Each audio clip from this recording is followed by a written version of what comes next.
Good evening, friends, followers, channel members. Hope you're all doing well. Happy Monday.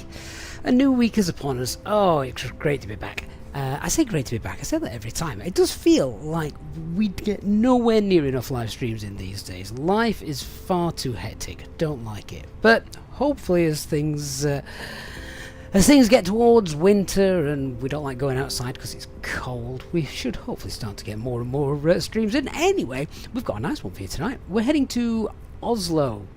Now, it has been a while since Easyjet flew to Oslo, but they're bringing those flights back. So tonight is a real-world route that I think begins in November.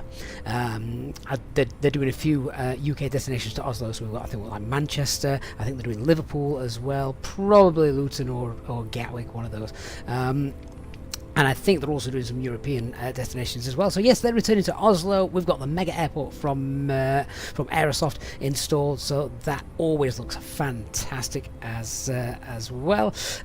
The Aurora Borealis is also meant to be quite strong tonight, so with SimFX turned on and the live sort of radar it uses, we may see the Northern Lights as well, which will be really nice if that materialises. And of course, we've also got a brand new Fenix update that has dropped as well, featuring a lot of little things for the A319. So we'll go through those once we're in the cruise and have a look. But let's get cracking, because flight time tonight is quite long. It's a 2-hour flight, which don't normally do that at this time of night. But yeah, hopefully we will provide you with a nice relaxing flight into Oslo, bit of ATC, and yeah, a chilled out chat. Replacing our usual chilled out Friday stream. We didn't get one, we're having a chilled out Monday stream. So welcome guys, all coming in on board, and so many members coming in. Hey, J-Hog, David, Flight Designs, good evening, good to see you. Jordan Strigo, Vince, Kukan, and Elliot. It has been ages since you've booked a seat. Really glad you're back here tonight though, mate. Good to see you. Hey, Vince says he's just come from Oslo on the 7-3. You have my condolences. And Lulu, hey, good to see you as well. Welcome to everybody else as well. A few people pointing out as well that the Microsoft Flight Sim UK servers haven't been great today. Fingers crossed we make it to Oslo then. Welcome if you're watching as well over on Twitch. Hey, Goofy, good to see you. So, operational flight plan. Let's crack on. This is a real ops flight, so we do everything as per real world. So that's what we're all about today. Let me just make this a little bit bigger, and can I make this bigger? Hang on. Oh, there we go. Right, 1 minute, and there we are. Alright, yeah, so I've just watched an absolutely gorgeous sunrise. No, I haven't. I've watched a gorgeous moonrise, by the way. I've just watched it in real life, and I've just seen it in the sim, and they look pretty much identical, which is always good fun to see. So yeah, there's the OFP. What about 10 tons, 10.5 tons payload, underloaded by 6 tons. So that's great for a little 319 flight, not needing to worry about throwing any extra fuel on. Usual cost index. We're using our default call sign tonight, Easy34 Alpha Mike, just because this hasn't began flying this route in real life just yet. A nice high cruise level, 39,000, so that's good. A little bit of a headwind slowing us down. We're off 23 left. We're on 19 right in Oslo. It was great fun at Manchester this morning. It was really, really foggy. For those of you who know Manchester will know why when LVPs are in place at Manchester, it really can screw things up, because 23 left is out. You can't use 23 left for landing. They're on single runway operations as well, so yeah, a few delays this morning because of bad weather there. Plug fuel is 7.1, CNR is 2.8. We're hoping nothing breaks tonight, so that's not going to be a problem. Quick look through our flight route. No terrain or anything like that. Oslo's weather is looking interesting. We could be auto landing. Looking at that, that is very close to getting below Cat 1 conditions. All the alternates are looking fine. Oh, this could be quite exciting. I have never done an auto land in the 319 since it was released, so that'll be fun. See if it works, see if we can use the aircraft again afterwards. What's the weather forecast looking like then at the moment? So winds light and variable, that's not good. Oh yeah, there it is. It's foggy, few clouds 300 feet, tempo 2000, becoming foggy as well, broken. Oh, right. Excellent. Oh, this could turn into quite a nice landing. All the alternates are absolutely fine, however, just looking at that. So only Oslo has that problem. Right, there's our flight route, straight out over the North Sea. No low-level weather, no high-level weather. We've got quite a high-pressure system over the UK at the moment. Hopefully we'll get some nice weather. We had a lovely weather today, actually. That's what normally happens. All the kids go back to school, and then the weather's really nice. So, yeah, hardly anything at all, actually. Ooh, bit of terrain there. Let me just double-check that OFP. Oh, no, nothing above 10,000 feet. That's all I was checking. Just checking above any terrain above 10,000 feet, just in case you get depressurization. But no, that's fine. No times then for Manchester. Noise abatement, continuous tendency. Yeah, okay. Anything else? Obstacle clearance height? No, no, no, no, no. Sunday to Thursday, taxiway delta's closed. Okay, we'll get out before 9 o'clock then. And then nothing there. I don't think. What's that? ILS recline 1916. Oh, okay, no. That's alright. I just didn't want the ILS to be out at Oslo because that would have posed a bit of an interesting dilemma a little bit later on if that was occurring. But I think no, I think it's all alright. Thank goodness for that. Gothenburg, however, the ILS is buggered, so we're not going there. The weather's fine actually there, so that'll be fine. Right, what fuel are we going to take? Well, if LVPs are in place in Oslo, that can lead to delays, just as it did Manchester this morning. So we're quite nicely underloaded as well. If we've got fog knocking about, after throwing a bit of a hold or whatever, let's throw on. Oh, we can throw on an extra ton, can't we? Let's yeah, let's take 8 tons of fuel then, and that'll be fine. Let's get GSX in the loop then for that. Lulu says, picked up Glasgow from the Contrail store earlier. Thank you for the discount code. Oh, you're more than welcome, Lulu. If anyone else wants that discount code, there is there on stream.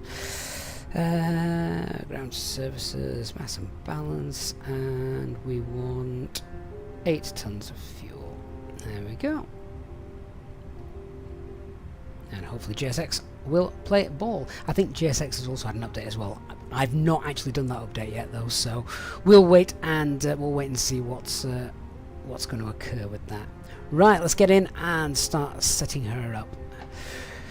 So just usual checks, make sure the last crew have left our aircraft in good fettle. We've got pumps are off, we're on external power at the moment, nav lights are on, that is fine.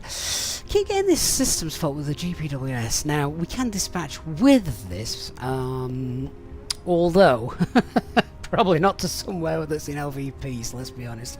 I might have a look at the medal list a little bit later on. I'm not going to let that ruin the stream. I'll have a look at the medal list early on. We'll go through that and see see what that actually says. It might start working again once we've got going though. To be fair, everything's aligned, so there's no reason why it shouldn't be working. But there you are. Vince says, yeah, you can now select water and lavatory. Well, whoopsie-doo, Vince. That's that's worth the frame rate hit. Okay, so that's fine. We've got spoilers, flaps, and parking brake is all on. Lovely. Ag pressure's not yet in the green. That's fine. Let me grab the 80s, 121.98, and see what's happening with that.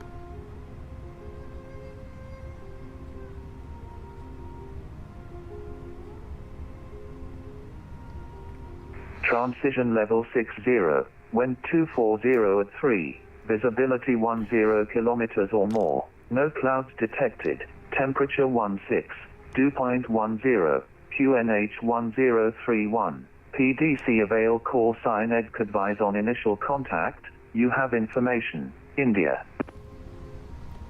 Lovely, sounds like a nice straightforward ATIS, isn't that? No clouds detected. It's going to be a beautiful evening's flight. Right, we've got our load sheet there. That's fine. I accept that. Let me just go back. I'll not bother with the PDC. We'll just do it by voice the old-fashioned way. Make sure that's in. David's currently doing British Airways Ops, flying to Geneva. Gorgeous, gorgeous airport to fly into, obviously. Right, data page. And got 3 nav greens, our aircraft status, yep, that's all fine. Do our init request. And we'll grab my operational flight plan. I'll just make that a tad smaller so I can see it now. There we go. So let's pop in all the information from this and pop it in here. So flight number is Easy34 Alpha Mike. Cost index of 4. Temperature is currently 17. The tropo is 45391, so we'll just update that.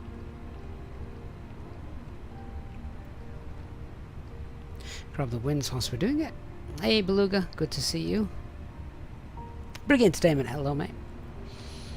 Right, we've got the winds in, IRS in it. We've got 5321 north to 16.5 west, all of those aligned and in agreement. We are stand 8 tonight at Manchester, planning flight level 390, and the temperature for the cruise is minus 59. Lovely. Alright, so clear those messages. Off 23 left, and we're on the Pole 1 Yankee. Arriving, allegedly, on 19 right, and we're on the Adult V3 Mike arrival, coming in via Bavard. Insert that. So that is a distance of 678. What have I got on here? 680. Perfect, close enough.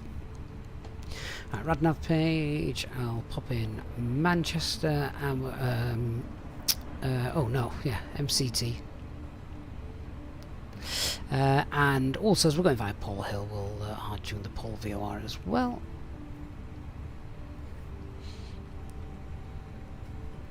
Let's go and grab our preliminary load sheets then.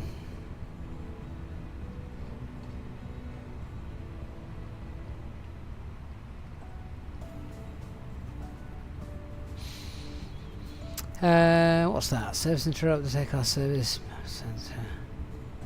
Oh, move. Oh, okay. So Hoppies may potentially be down. Okay. Oh, well, never mind. That's not going to affect us. Let's have a look at that load sheet. So preliminary load sheet, we've got 0 fuel weight of 52.6. CFG is 26.6. Alternate fuel, if we need it, is call at 1.8. And hit fuel planning whilst it works that out. Takeoff CFG is planned to be 25.3.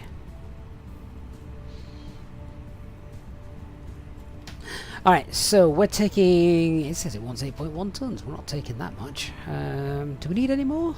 I really don't think we do. 8 tons is going to be fine for us. So that's a takeoff weight of 60.4. Which, yeah, so I have rounded. I probably put a little bit too much on here, to be fair. So I'm not going to be too. I'm not going to be too bothered. That will sort itself out once we're in flight. So that's fine. We'll just keep an eye on the fuel as we're going. But yeah, not concerned to begin with.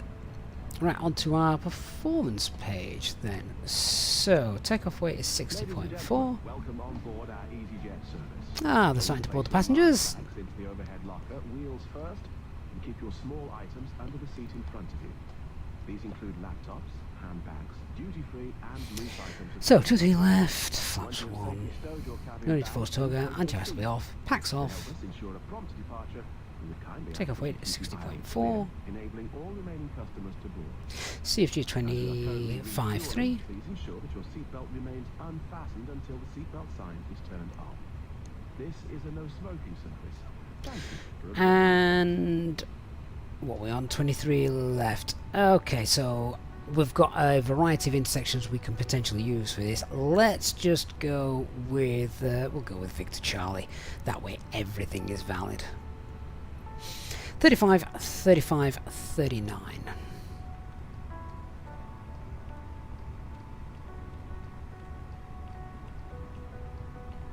Flaps 1. Transition altitude is 5,000 feet. I just know that because I know Manchester. We'll see that on the charts in a minute anyway though. We're flexing at 68, so yeah, even though we've picked the shortest intersection, we've still got a nice high flex. Good for our efficiency. So that's fine. Let's have a look at the engine out procedure and thrust reduction, acceleration values, etc. for Manchester. Sim smart for that. 2, 3 left. Yeah, so 200 off of these for the new SOPs. So 1032 for all of those. I've got a cup of tea sat here next to me as well, which is perfect for a nice 2-hour evening flight. So that's all done. And what's our engine out procedure then? Left turn Dane. Fine, and then enter the hold, 312 right turns. So, copy the active. I'll just pop in Dane. Hold. Inbound courses, 312. Right turns.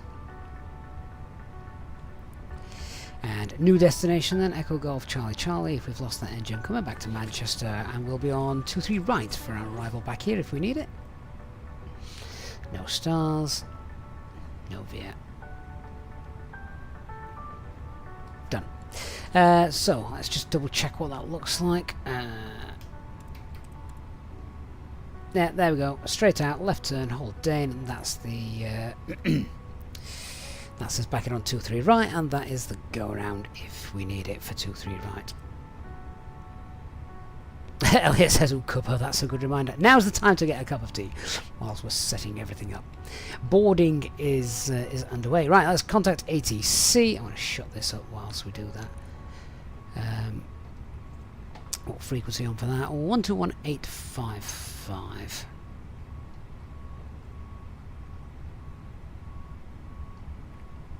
Manchester ground, standby number 2 for clearance.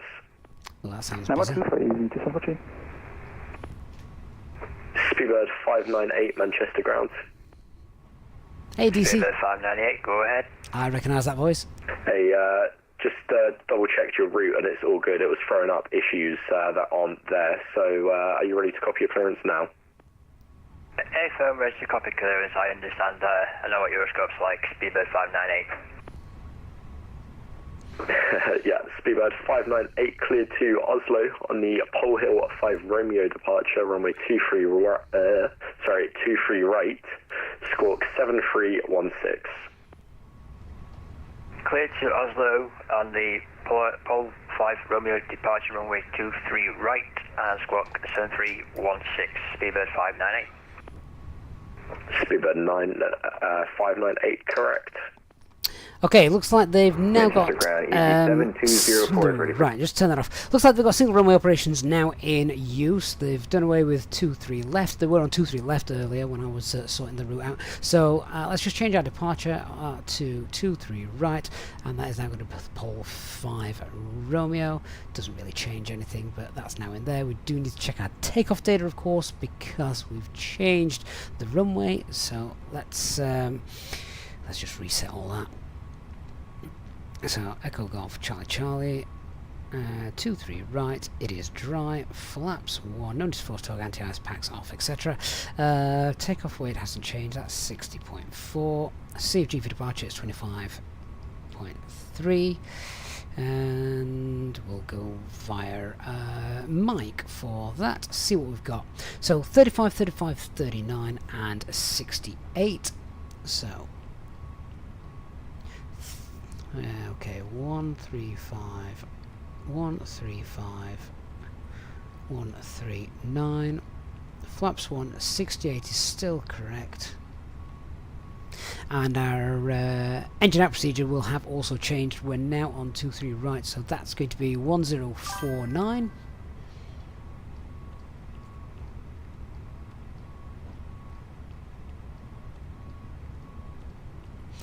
And our engine out procedure, I can just confirm all that. Go to our secondary flight plan, copy the active flight plan because it's all changed, and we're now making a right turn to the Mersey and holding there. So just pop in RSI. Hold 061. And it is a right turn, so that's still fine. Pop the arrival back in. Echo Golf Charlie Charlie. And 23 right. No start. And no veer. Done. Check what that looks like.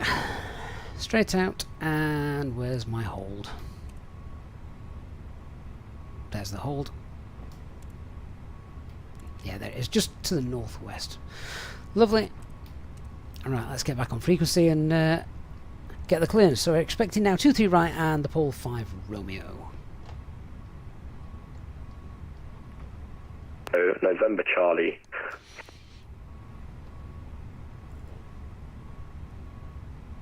Taxi 2 starting 28 via Alpha Bravo Delta Echo November Charlie. Charlie. So sorry, I know I'm not paying too much attention to the chat at the minute. We'll have loads of time to chat, guys, once we're airborne. Just Manchester ground. Good evening, Easy34 Alpha Mike, stand 8 A319 with information India requesting IFR clearances filed to Oslo. Easy34 Alpha Mike, good evening to you. Standby number 2 for clearance. Think we're fully loaded as well. Let's have a look. Ground, good evening, ground 823 Alpha. There we go. So, final load sheets in. Takeoff weight 6.4. Giant 8237, welcome to Manchester. Just for now, hold 28.2. Bravo 2 That's for me. fine. Roger, hold up So- Bravo 2, giant 823 No LMCs. Actually, Giant 8237 disregards taxi stand 62 via Alpha, Bravo and Delta. Alpha Bravo and Delta 2 stand 62, giant 8237, thank you. So we're meant to push back in 2 minutes. Easy 2473 Manchester ground, have your clearance when ready. Don't think that's going to happen. Elliot, I'm loving the choice of variants now that we've got. We're no longer just limited to the 320, of course. We've got 319, 320, 321, 320 Neo as well, not forgetting fly-by-wire.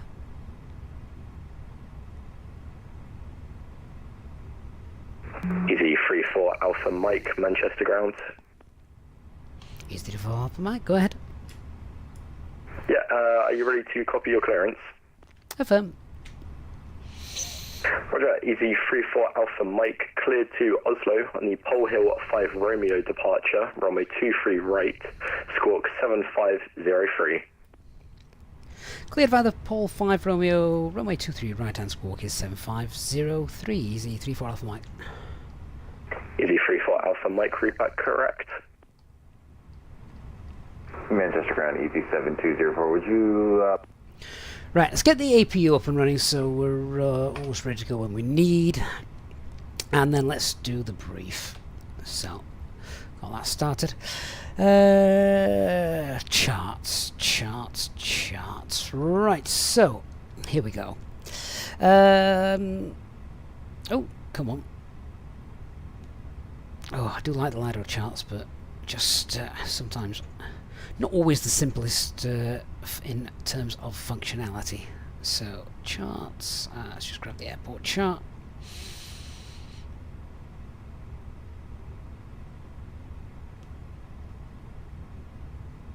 There it is. Alright, so we are we're stand 8, which is basically we're just around here. So we're going to push back, we'll be south on Lima. Expect the taxi to be at Lima, Papa, and then probably Kilo. We could take Mike, we've got figures from Mike. Obviously Juliet will be fine as well if we need it. And then let's have a look at the departure, which has just changed, of course. So we're now on the Pole 5 Romeo. If I can just find that. Ah, there it is. Tick that. Grab that chart. Just check a couple of things. So yeah, so straight out. and then it's a turn 3 miles from the Mike Charlie Tango VOR. Noise abatement 2 for the departure. So first turn is expected to the right, and our initial climb is 5,000 feet. Just saying that on the FCU as we speak. And yeah, straight up to the Pole Hill VOR. No turns below 760, but that turn will commence at 5 miles from the Manchester MCT. And we've got that turned on down here as well, because you've also got 5,000 now set. So yeah, pretty straightforward departure out of Manchester. Other things then to mention, we've got no problems with the weather, that's all fine, runway conditions there fine. Aircraft is fully serviceable with the exception of the weather radar. No times to Manchester, so that's all clean as well. Any threats for tonight? Actually probably not, apart from the pilot. Everything else is pretty straightforward. Maybe the Microsoft servers, that might be a bit of a threat, but no, Manchester's pretty straightforward, particularly when we're going this way. We've got a bit of terrain obviously to the north and northeast. We've got the Pennines, but we're flying away from those, so yeah, that should be fine. Let's discuss the engine out procedure then. So if something goes bang after V1, I will pull the heading bug, we'll continue straight out. Confirm the engine failure once we're above 400 feet. Once that's shut down, we will then we'll sort of level off, accelerate away, and then once we're happy, clean upon schedule, and once we're above 1,800 feet, we'll make the right turn to the Mersey, which we've got in the hold. MSA for our departure today is 3,500 feet, so we'll hold at 4,000 feet at Mersey if we needed it, and then we'll get vectors from ATC back in. I think that covers all bases then. Yeah, Philip, which charts are we using? We're on the Lido chart from Aviaplanet tonight, as yeah, Easyjet use Lido, so mimicking the real ops there as well. Right, APU is up and running. Let's get a bit of APU bleed on. Let's just turn this down a little bit. So if APU is powering our lovely aircraft, we can get the pumps on as well, because refueling's completed. External power, that can come off. Seatbelt signs need to come on. We'll just give it another minute or so before we turn the packs on. And oh, hang on, and turn that on as well. And yeah, just check the refueling. 8 tons fuel in, and that's balanced. Lovely. So the cockpit preparation checklist then. Aircraft acceptance has been completed. Fuel quantity is 8 tons. Balanced. Seatbelt signs are on. Diaz, we've got the 3 now green. The bar FQNH is 1031, 250 feet. Awesome. So with that, I think we will be about ready to go in a moment. Let's get back onto ground frequency and request our push. We've got ground and tower online this evening.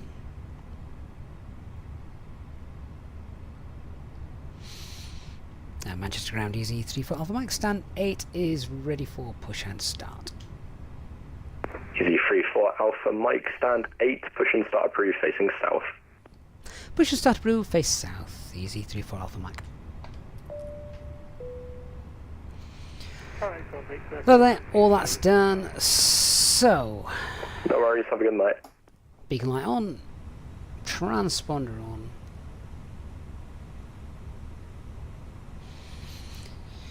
Here comes our happy chappy to push us back.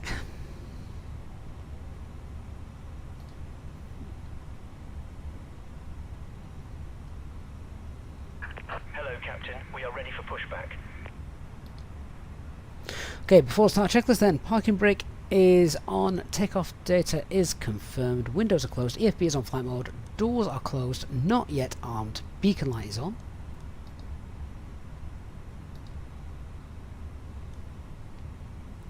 Can't wait till we're airborne. Get this cup of tea, sit back, chill, and relax with you guys. Completed. Bypass pin inserted.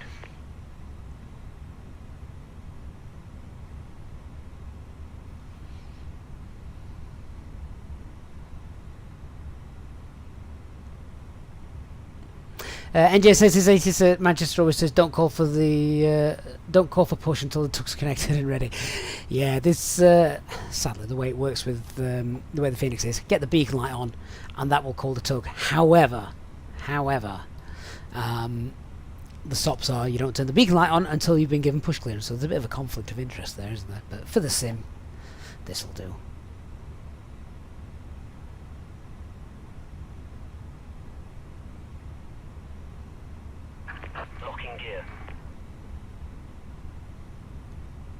Hey, Wayne's in the house. Hi, Wayne. Long time no speak. Hope you're well.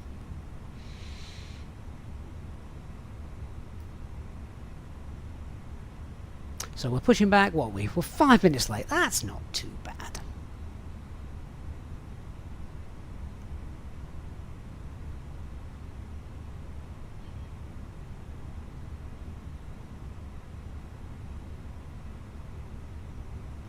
And then this is where GSX has a moment, isn't it? We have to request to continue the pushback.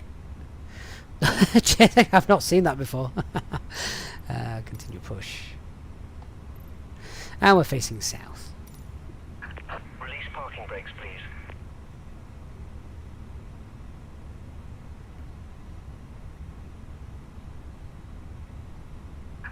Release parking brakes, please. Right, we're all good. Parking brakes released. Commencing push. All engines clear. Start at will. So it's not a busy night tonight. We're not doing a single engine taxi, so I've not mentioned that. But yeah, let's start our engine. So engine mode selected to ignition and starting engine 1. Start the timer as well.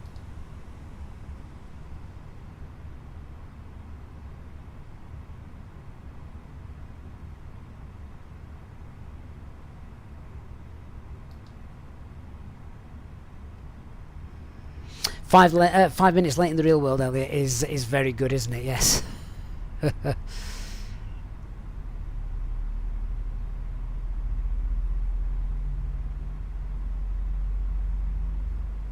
Hey, Diamond Miner. Good evening. My aircraft don't fail, Jayhog. Only the pilot fails, not the aircraft. We have had some issues before.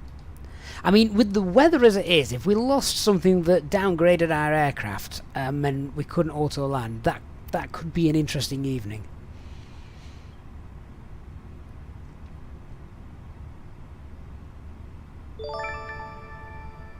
Oh, Wayne, mate, welcome back to First Officer. Thanks for that support, Wayne. Always good to have you on board, as usual.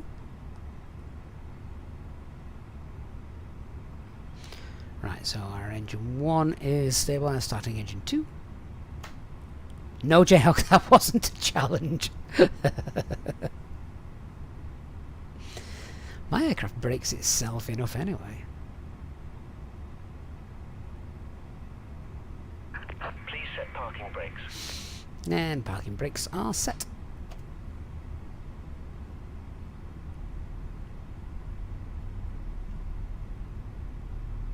Somewhat 7 Alpha Juliet, radio set. Shamrock 67 Alpha Juliet, Manchester ground, read with Z5. Yes, sir. Manchester ground, good evening, Scandinavian 12 Alpha Sierra, stand 18, request clearance to Oslo. We have information India on board, flying an Airbus A320. Scandinavian 12 Engine 2 is Alpha happy as well. Sierra, Manchester ground, cleared to Oslo on the Pole Hill 5 Romeo departure, runway 23 right, squawk 3536. Okay, out start flows. It's cleared via the Pole 5 Romeo departure, runway 23 That's normal. right. That's and off. the squawk was That's off. 3536. Anti-ice isn't required. Alpha Sierra.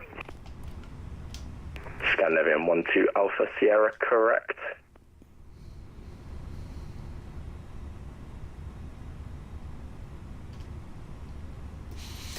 Just check the doors. 598, ready for taxi with Take Juliet, Yeah. and if you want to They allow are the Easyjet to go in front of us, you're more than welcome. I should think so, Doc. I have to start checklist. Anti-ice is Alpha off. Mike, you ready for taxi, yeah? Easy 3 for Alpha Mike in about 30 seconds. Roger, no worries. Outside checklist, anti-ice 598 for now, is taxi Honda off. Papa Ecam status 4 checked. via Delta Pitch and trim is 26.5 and rudder is neutral. Okay. Holding point Papa 4 by Delta and Papa, 598, thank you very much. Full left, full right, neutral, full up, full down, neutral and rudder, full right, rudder, full left and neutral. Easy 3-4 Alpha Mike, ready for taxi. 34 Alpha Mike, taxi Holland Point Juliet 1, runway 23 right via Lima, Papa, Kilo and Juliet. Lima, Papa, Kilo, Juliet, hold Juliet 1, and if it helps, we can actually take Mike 1 this evening.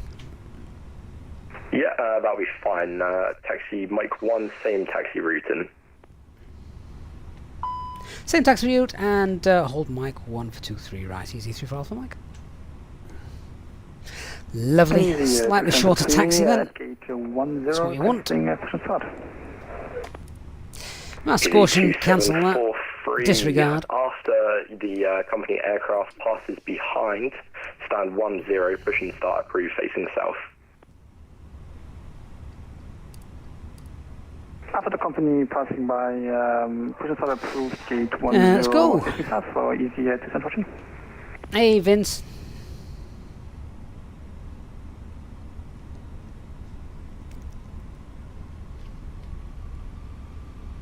Okay, so we've got no LMCs tonight. Everything is as expected. Engine out procedure is standard, straight out, then once above 1800 feet, right turn hold at the Mersey, 4000 feet, MSA is 35. Departure is straight out 3 miles, then a right hand turn, no turns below 760, and our initial climbs 5000 feet. 598 after the Easyjet A319 passes in front. Continue taxi to Holland Point Juliet 1, runway 23 right via Papa, Kilo and Juliet. After the Easyjet A319 passes from left to right, continue on Papa, Kilo, Juliet for Juliet 1, 23 right, speedbird 598. Just passing the stand where the Airbus A380 parks when it's there. Scandinavian 1 to Alpha Sierra, we are ready for push and start. Scandinavian 1-2 Alpha Sierra, stand 18, push and start approved facing south. And as Gav's chat caught me up, it's information Juliet now, QNH 1031. Excellent. Pushback, start up and pushback approved facing south, and it's information Juliet now, QNH 1031 for Scandinavian 1 to Alpha Sierra. Always love coming to Manchester, home airport. Manchester ground, easy 2381, vacate runway 23 right. Alright, taxi jet Central, flight controls have been checked, flap settings. Easy 2341, welcome to Manchester. FMA, climbing up blue, 1 FD2, 5000 blue. Expect stand 9er. Radar predicted which is on, ECAM over takeoff blue. Expect stand 9er, but EFB is stowed and disconnected. 3 live Bravo, easy 2241. I think we could turn the brightness on these down now, can't we? Definitely turn the brightness down on these ones. Oh, that side stick. Someone really needs to fix that.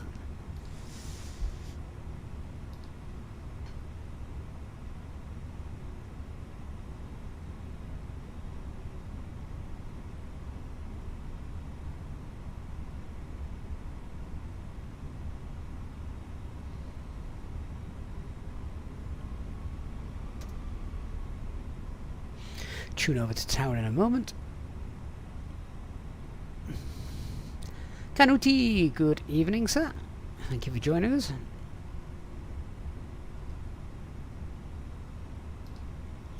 Easy 34 Alpha Mike, contact Manchester Tower now, 118.630. Have a good flight to Gav.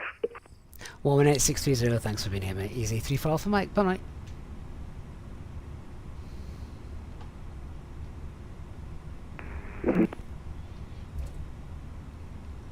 Those trees aren't there in real life.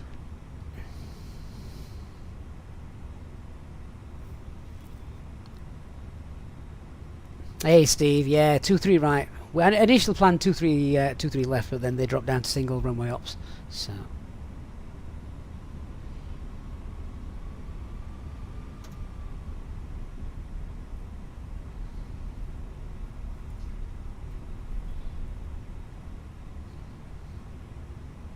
Manchester Tower, good evening. Easy 34 Alpha Mike, approaching Mike 1. Easy 34 Alpha Mike, Manchester Tower, good evening. Surface winds variable at 1 knot via Mike 1, runway 23 right, clear for takeoff. Clear takeoff runway 23 right, easy, 34 Alpha Mike. Let's go. So that approach path is clear. All the lights on.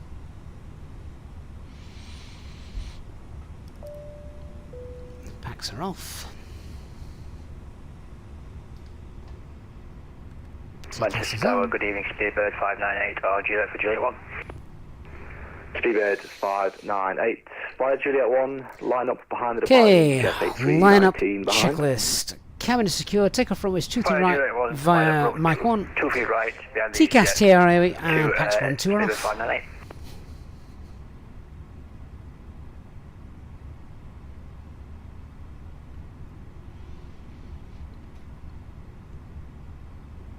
Right, let's head to Oslo.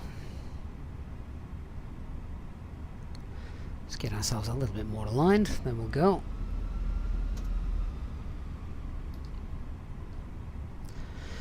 Perfect. Okay, so take off and start that chrono. 50% is set.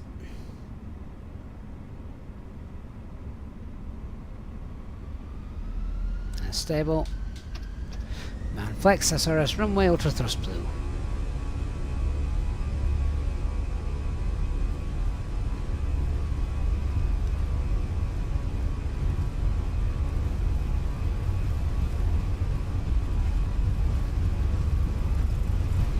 Knots.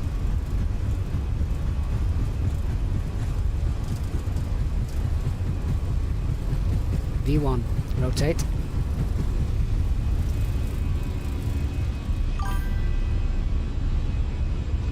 Positive rate, gear up, nav.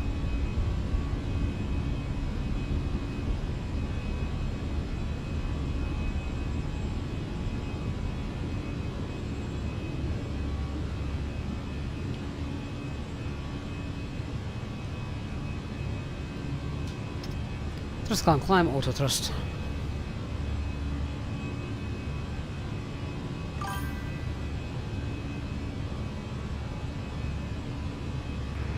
EC34 Alpha Mike, no further ATC, monitor Unicom 122.8. Over to Unicom 1228 for EasyT4 for Mike. Have a good night, thank you.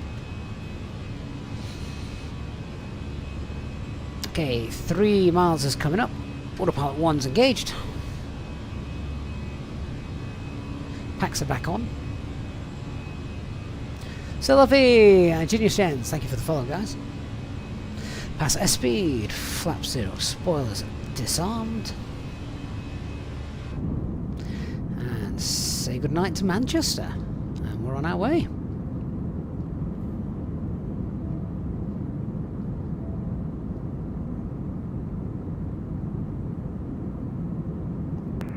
Speedbird 598, surface winds variable at 1 knot, runway 23 right, clear for takeoff. Clear for takeoff, Speedbird 598. So the speedbird behind us, he's also coming to Oslo with us. In real life, just for interest, if you've got 2 aircraft who are on the same SID and also the same destination, then in real life you have to leave 4 minutes between the 2 of them. Even more if it's a heavy. Right, at speed alt star coming to 5,000 feet. Obviously we're not under ATC control anymore, so let's select what they get in real life here is usually flight level 190, so we'll go with that. So thrust climb, open climb 190 blue.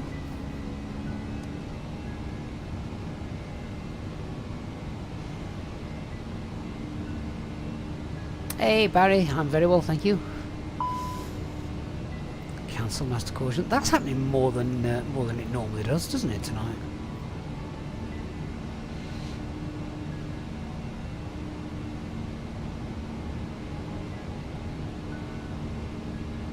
So you just see a little bit of terrain on the navigation display. That's the Pennines that we spoke of in the brief.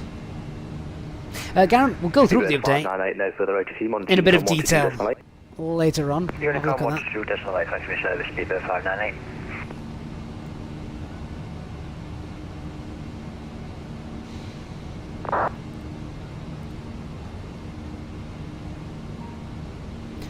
coming up to 10,000 feet.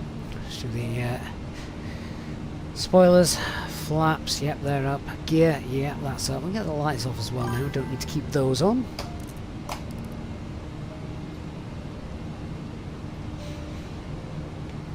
Get airports on the EFIS, get seatbelt signs off as well in a 1,000 feet or so. Come down to the box and we are going to put cost index of 0 in there. We can clear out the RadNav page, no longer need those. And secondary flight plan, we're now flying the opposite direction to our engine out hold point, so we'll copy the active and get rid of that.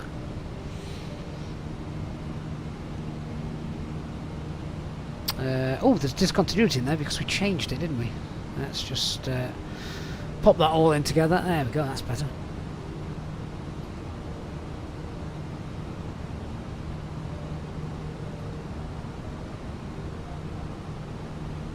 Steve says he flew into Manchester a few nights ago with the A321. Another VATSIM pilot congratulated me on a butter landing and he's now being sacked by Ryanair. You wouldn't be flying an A321 on Ryanair. Dean Mackey, air traffic control is VATSIM, so it's live people. Real people. Nifty, good evening to you, mate. Hope you're well. Seatbelt signs can come off. Don't need them.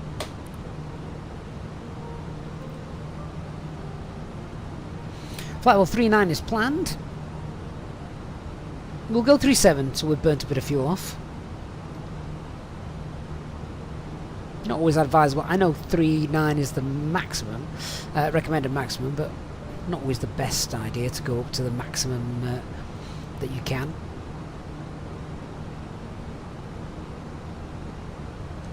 And so if you are enjoying the stream then guys, please, certainly if you're watching on YouTube, please don't forget to hit that like button on YouTube. Really appreciate it. It really helps out the channel. It really, really does. And of course, if you are interested in buying new scenery at the moment, the Contrail store have got a sale on. A lot of Perugia airports are currently discounted, and if you use the discount code there on the bottom of your screen as well, you'll get an extra 10% off as well. That's our special Easyjet Sim Pilot discount code for yourselves in our community. So yeah, it's a one-time use only though, so use it wisely. But yeah, whatever you throw into your cart, an extra 10% off there, so worthwhile jotting that down for if you want something in the future. And of course we've got our channel partner AnyBuilds as well, link in the video description below or in the chat as well if you're watching on YouTube. If you're grabbing anything from AnyBuilds, using that link also supports the channel. Right, so we're going to climb 37. We'll probably hold at 37 once we get there. We'll see what the recommended max is at that point. And check the fuel, do the fuel calculations, check some en route weathers, and see what's happening in Oslo, particularly with the state of the weather. I've never done an auto land in the A319 since Fenix released it, so if that is the case tonight, that could be interesting. So we'll see what happens. Wayne, am I using the Macro Sim Manchester? I am. Yes, I tried the Time Models Manchester, and it looked a little bit like X-Plane. No, if I'm being completely honest, Mako Sim's better. I've also seen a couple of shots from the new Manchester version 2 by Mako Sim, and that looks really, really good. But I have no idea when that's going to be released, so I'm kind of just waiting for that now because, well, yeah, it looks good, but I don't know. Manchester was one of the first airports to come out, and then of course that was probably 4 years ago now, and then we had lots of other developers come in for Microsoft Flight Simulator, really pushing the boat out, like Aerosoft tonight, going up to their mega airport. So Easy 34 Alpha yeah. Mike, Speedbird 598. Speedbird 598, go ahead. Can you just confirm your final cruise altitude, please? Final cruise is planned 3.9, though we're going to have to probably step climb, so it'll be 3.7 for a while. Roger, thank you. We'll try and keep our separation. If need be, we'll keep either 2 above or 2 below. Speedbird 598. Roger, Easy 34 Alpha Mike. He's flying Speedbird. He cannot possibly be in a British Airways unless Sorry, he can't possibly be in a 737 of Boeing, unless Dark Fury has decided that he's flying the Dreamliner between Manchester and Oslo. Or even the 777, of course. Barry, mate, welcome back to our First Officers Club. Appreciate that. A reminder, of course, if you are a channel member, check out our members only live streams. Hopefully, if the weather plays ball, I should have some new members only content coming up very, very soon. But I need the weather to behave. The weather's been rubbish recently for the stuff I want to upload on there. But yeah, we've always got the past streams, and on our Discord server, get yourself into the members lounge as well. Oh, Kevin Panama, is he in the 777? Overkill.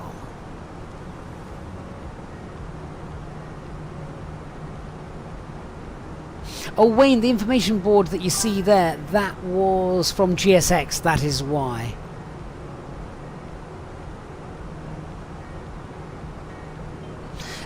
Oh, Jordan B, you've got the VATSIM fever now, haven't you?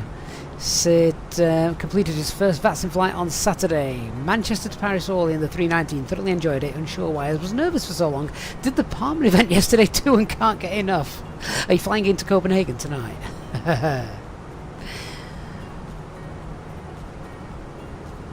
Copenhagen's always good. As long as you don't have to fly your aircraft and you're okay with radio comms, then you're fine.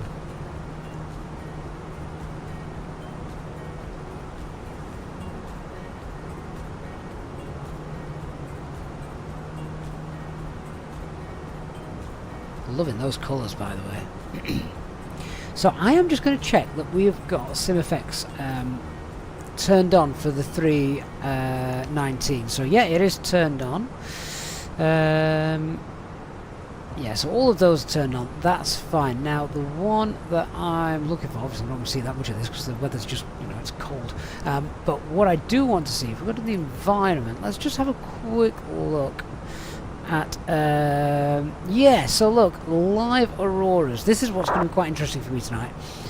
So we've got real time, we've got realistic, that's turned on. So if anyone wants to scan this QR code, I'll leave it on screen for a second. If anyone wants to scan that, apparently the Aurora Borealis, the Northern Lights, are meant to be quite strong this evening. So even so you might even be able to see them in the UK apparently. So yeah. Oh, we've also got shooting stars turned on as well. I'm not sure we've done a nighttime flight of any decent length whilst we've had this turned on. So we've got this set to seasonal, so it's, you know, realistic.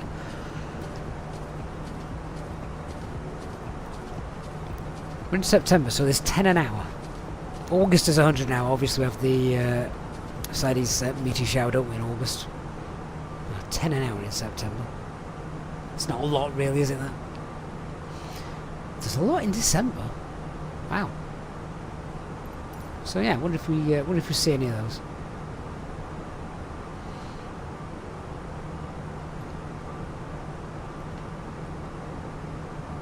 Lulu says we'll get overtaken by the Speedbird. Absolutely, we will. I mean, if he's in a 777, he can probably get up to... Could he get up to 41? Then he's well and truly out of my way.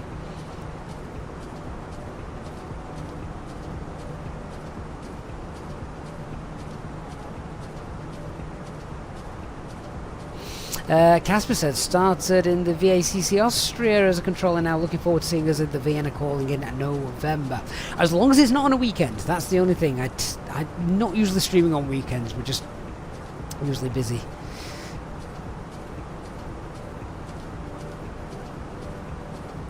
Right, we're heading for the Toon. Straight ahead of us. It's Newcastle. Captain HMW, good evening, my friend. Good to see you as always.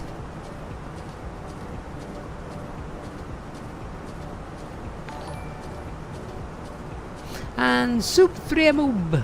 Mate, thank you for this Prime sub. Really appreciate that. Of course, if you're watching on Twitch and you're a Prime member, you can sub for free and avoid all the adverts.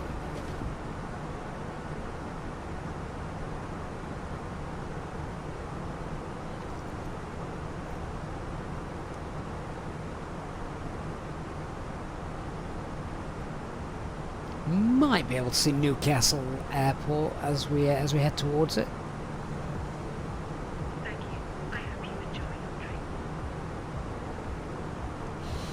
Flight Designs in performing a miracle there. He's flying his own plane but drinking tea on mine at the same time, which is impressive.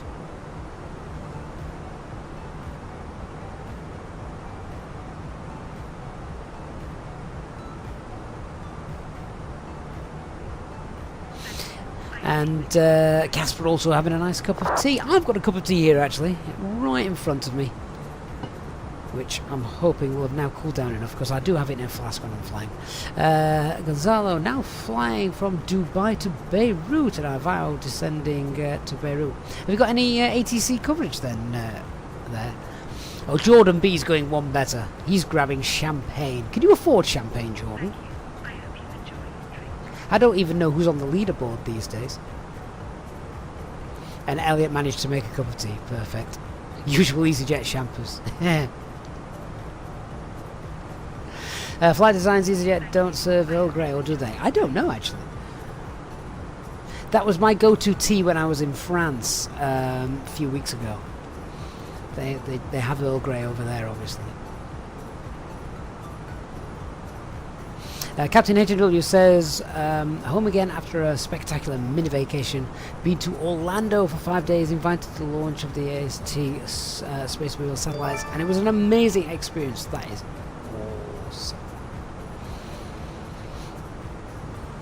Hey Organ, good to see you, mate.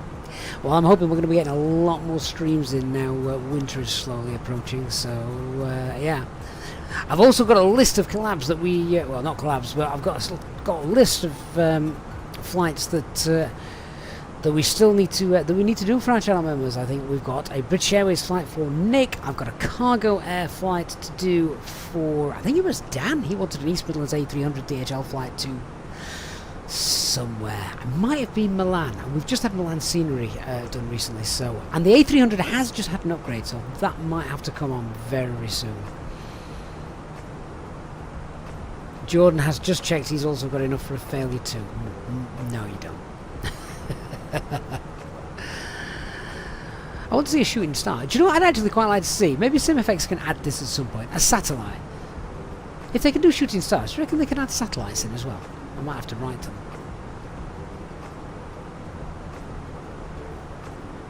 Jordan would also love to see the Pristina flight. Oh yes, yeah.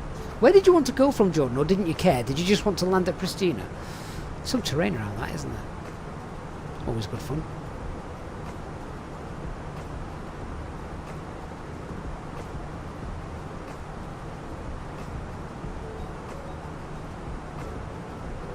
Matlev says you're reading you can now physically print from 8 cars. I've not checked to see if this is working, but if they say it's working, it probably is. I've not got any. I've not got it actually set up. I've not got a printer set up. Right, 2,000 feet to go. 1,500. Barry, so you've not flown for well over a year, and to be honest, not been on YouTube. So how is the A319? Is it worth the investment? I think so. It depends if you like the. It depends if you like the Airbus family. If you like the Airbus family, then absolutely it's the way to go, because there's all sorts of little things that can come up. Yes, the purists will say, oh, it's just the same aircraft, you know, it's a bit bigger, it's a bit smaller, it's the same flight deck, there's nothing new. But when you're doing real ops flights and you're trying to plan it as per real world, it does throw up new things. Definitely. Lulu, don't forget, yeah, we've got Charlotte to Miami in the 777. I know. I'm hoping to clear all this backlog of member requested flights this winter coming up. Flight Designs, we could also take the baby bus to Padu. Padu, is that Paro? Oh, yeah. No, isn't Padu the little flight you wanted us to do to, like, Baby Alaska, wherever the hell it's called? I have thought we probably need to try the A319 in Paro. I'm sure you guys would love to see me try and attempt that, wouldn't you? Can't promise that would end well. We tried it, a couple of years ago. We tried it in the 320. I went around 3 times and gave up. Oh, in Alaska. Baby Alaska, Unalaska, whatever. I mean, Unalaska, who calls a place that? It's almost taken the mick. Vince has actually just asked me that question. Think we'll do a para with a 319 at some point? I can't land there. It's a nightmare, so looking for a pro to show me how to do it. We are probably going to have to do that at some point, Vince. That sounds like the kind of fun stream that we could have. I definitely can't do that as a real ops flight because there's obviously extra training that goes in. And isn't there something like only 8 pilots in the world that can land at that airport? And there's a great YouTube clip I'm sure most of you have seen of a pilot who was clearly learning, and my god, I never ever want to be on that guy's aircraft. Ever.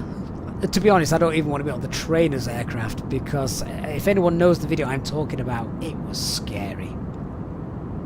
Jordan, Geneva Pristina, I think it was a real Swiss top Swiss flight as well. Excellent. Excellent. Elliot, when we're going back to retry Vega? I vowed never to return.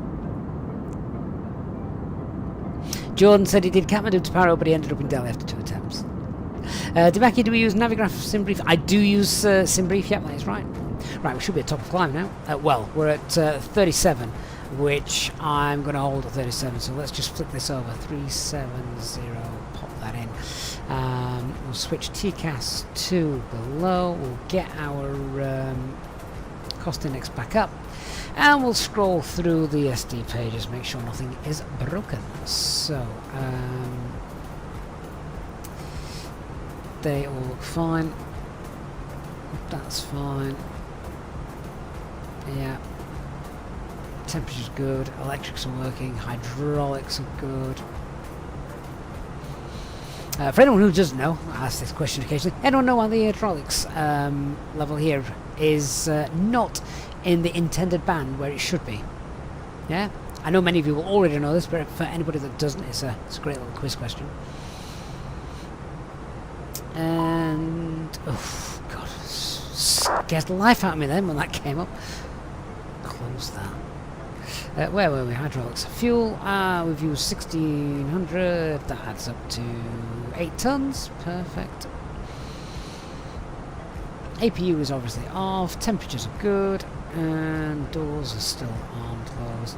Brake temperatures are fine, flight controls are working, and system is perfect, apart from this stupid side stick issue. Lovely, and on the overhead we've got, right, oh, the GPWS system's fault. Right, this is interesting. So, let me, I'm going to have to, where's my manuals gone? I'm going to have to find that, and just have a look on the Mel to see what that that would have said. Scriptings, is it because someone's flushing the toilet? That'd be awesome if it wasn't, but no, that is not why. Catapult, is that the video where the FO is filming the landing instead of monitoring? Yeah, that's the one. Rocky's Bison, thank you for the follow, and Scopsins, mate, thank you for following as well. Right, where's my Mel? I just want to have a quick look. We did get this on the ground. We can dispatch with it. I'm sure we can dispatch with it. Let me just have a look. Operations manuals, minimum equipment list, and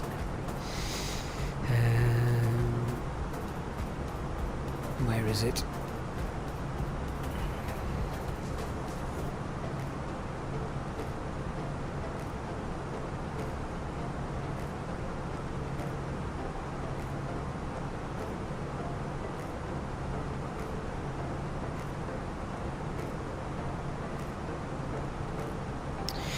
So what is actually not working? It's the actual system, isn't it?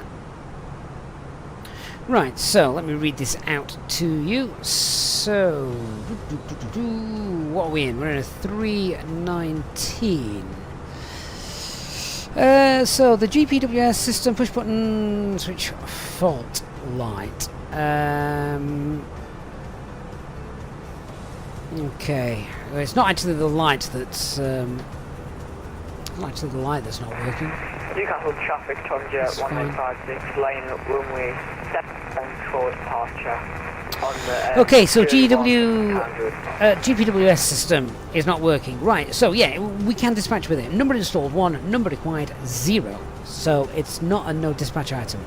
It may be inoperative, provided that the GPWS basic modes are now considered to be inoperative.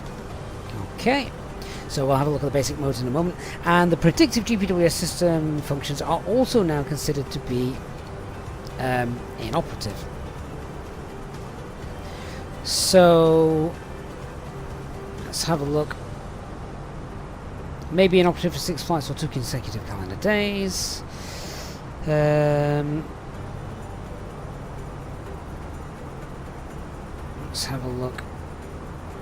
So the basic modes are now inoperative, so we're not going to get called out if we get excessive descent rate. So the sync rate isn't going to work. Terrain isn't going to work, so it's not going to tell us pull up. Altitude loss after takeoff or go around, it's not going to let us know about that. Unsafe terrain clearance due to high speed flight or whilst not in landing configuration. So if we're coming in and I've gone for a flaps 3 landing, flaps full landing, and I've only got flaps 3 down, it's not going to yell at me that we're too close, pull up, because I'm not configured properly. And if we get below the glide slope, we're not going to get that either. So basically, yeah, it's not working. So they're the things we need to be aware of. Crew must increase awareness of the aircraft's configuration, altitude and flight path. Crews should use all aeroplane systems available. So basically the autopilot, the autoland, the ILS, FMGS, and review minimum en route altitudes and altitude callouts. Fine. So, in other words, it's broken, so don't be an idiot. Remember, it's broken. None of these work.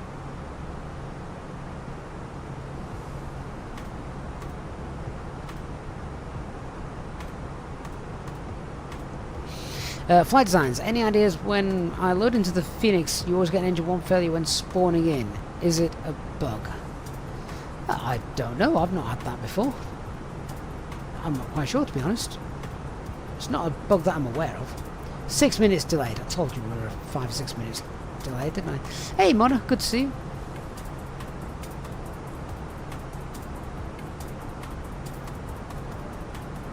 Right, so we've just spoke about some little threats there. We'll revisit that a little bit later on.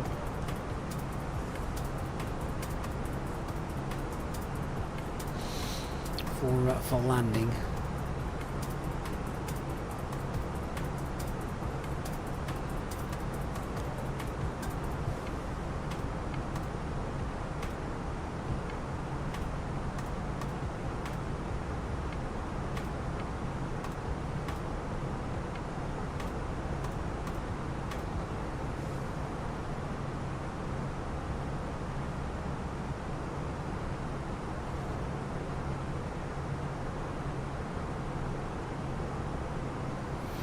Also worth noting as well, if we were doing an RMP AR approach, we wouldn't be able to do that if this wasn't working. So if that's broken, then ARs aren't allowed.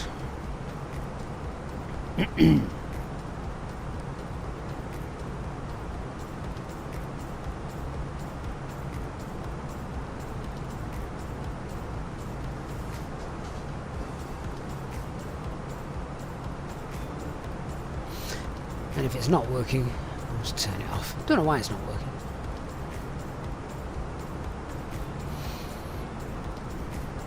Yavengi, where do you find the type of aircraft information, like there's a fault or something? Okay, so there are some Ofcoms online,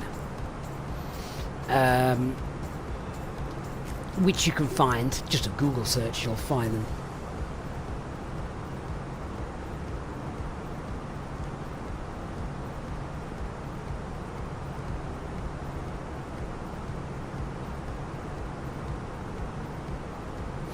Of course, we are now dispatched. We are airborne, we're flying, so that actually doesn't matter anymore.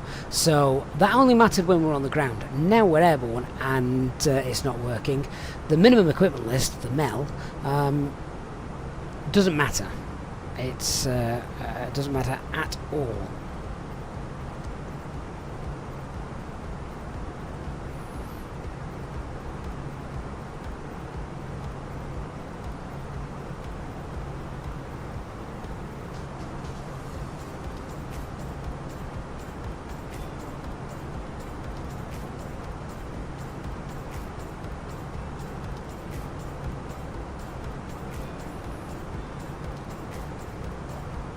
Monster, can I show you what's new in the Navigraph update? I didn't even know Navigraph had an update, has it? Hey, Rob A320, good evening, mate. Woodcut said, I thought I'd prefer flying the A321 more, but I have to say I'm preferring the A319 out of all three. It's like a little sports car, isn't it? Good fun.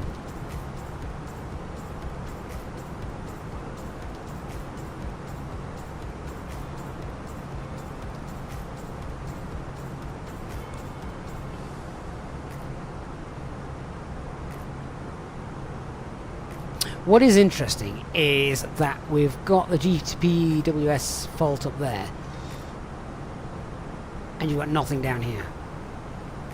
So I'm not convinced it's not working. I think it's a bug. I actually think it is working, so I'm going to leave it turned on. We'll see. We'll see.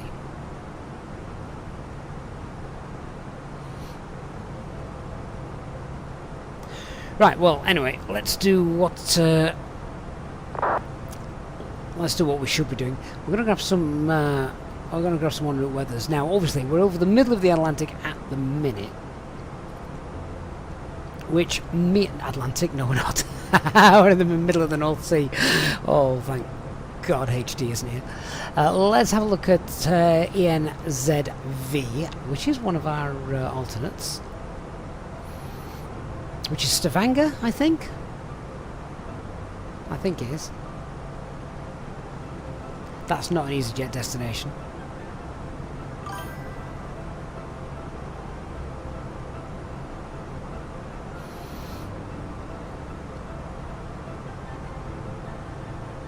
So we'll have a look at that, and of course we'll also have a look at Oslo, see what's happening there.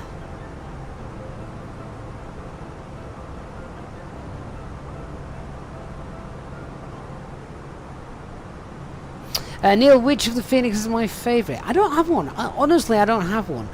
I want to fly the flights that they do, obviously, in real life with the real aircraft. So that's it, basically. So my favourite is being able to have all of them. Is that a little British Airways in front of me? I say little. That's not right.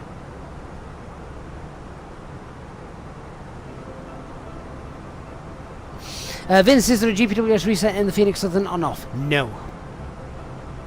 On off is it?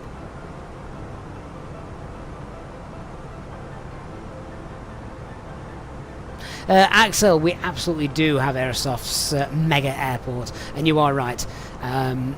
It probably is the best airport in the sim. That and Brussels. That and Brussels. Both are absolutely amazing.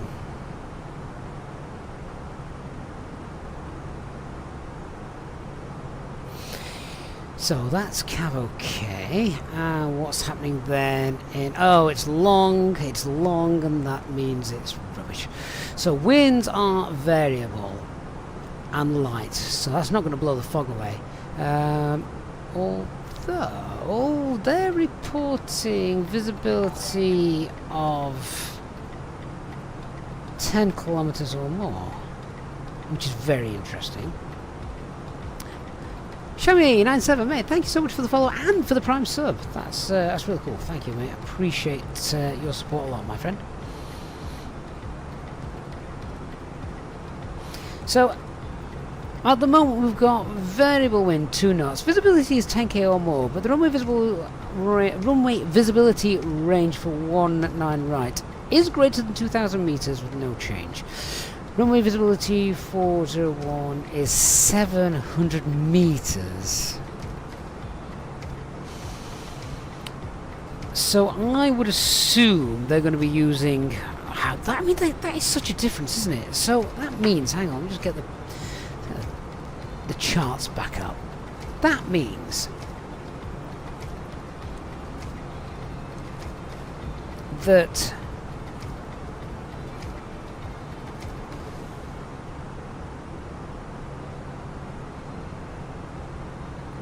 Right, that means that visibility here is 2 kilometers. Visibility down here is about 700 meters. That's a big difference, isn't it? So we've got partial fog, clouds scattered 200 feet. Temperature 10, dew point 9, that's important. You know, they're very close together. And we've got temporary visibility of about 2,000 meters and patches of fog, clouds broken 2,000 feet.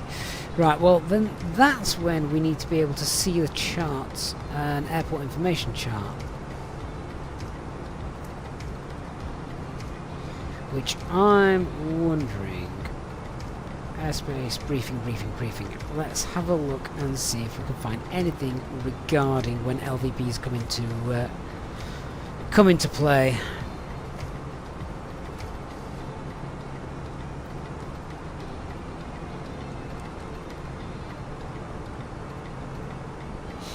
That's airspace, I don't care about that.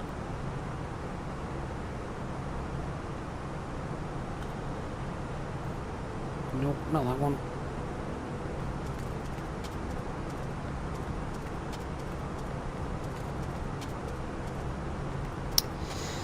Follow me, restrictions, nope.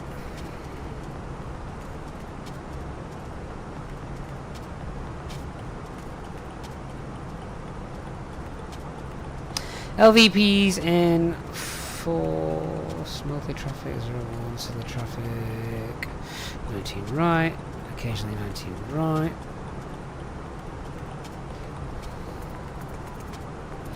I just need to know when they're in. Ah, here we go. LVP is in force when the runway visual range is less than 550 meters or the ceiling is less than 2,000 feet. So it's right on the cup. It was reported, isn't it? It's yes. Look, you've got scattered clouds at 200 feet. So it is very close. It's very close. But the RVR is not less than 550 meters at the moment.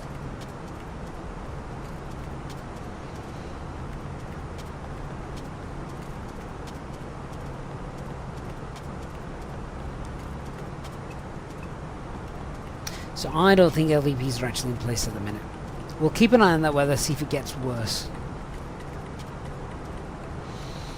And a quick check to see what's happening runway wise in real life. Are they still using 19 right for their landings? Let me see. Oh no, they've switched directions. Well, they're now using 01. They're now using 01 right to land, which has the worst visibility. Okay, so we're on 01 right to land, which, let's have a look at the information for that.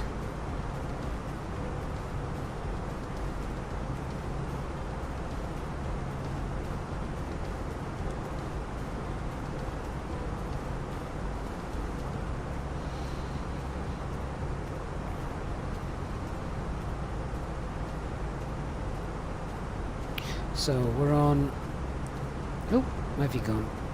01 right, and I think we're coming via INSUV for that one.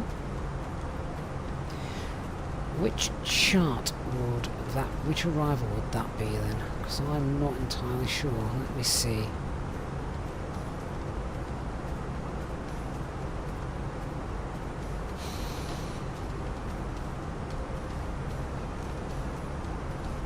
Adopi is the arrival, so it's going to be the Adopi 3 Lima, that one there at the top. Okay, let's have a look then. So Adopi down here comes in, and oh, it's Valpu actually, I think, looking at that. Might be Valpu. Yeah, there's Valpu. Right, so this is the important bit then. So Cat 1 is 550 feet, which at the moment 01 right is 700. So it is still Cat 1, just.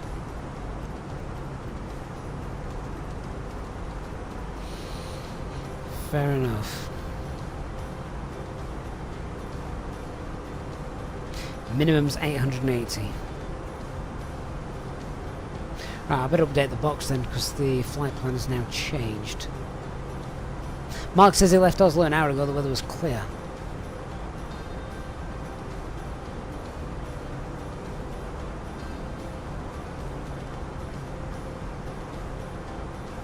So we're now on ILS 01 right. 3 Lima arrival.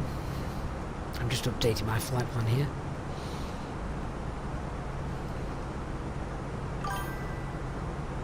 Coming in via Valpo. And we'll check that.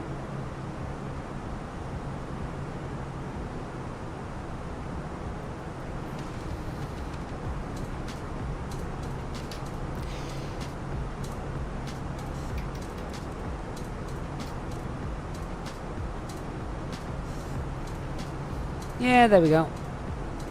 That's the arrival. Flight designs no, 01 right is the arrival runway at the moment. So you want 01 right via the Adobe 3 Lima arrival via Valpo. And there it is. So that's what we're going to be doing. It may change again, who knows.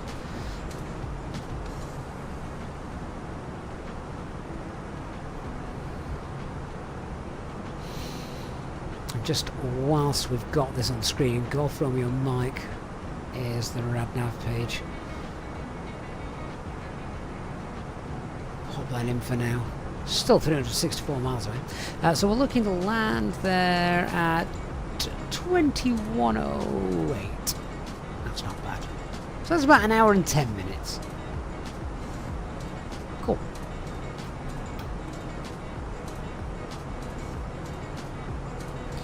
Keep an eye on our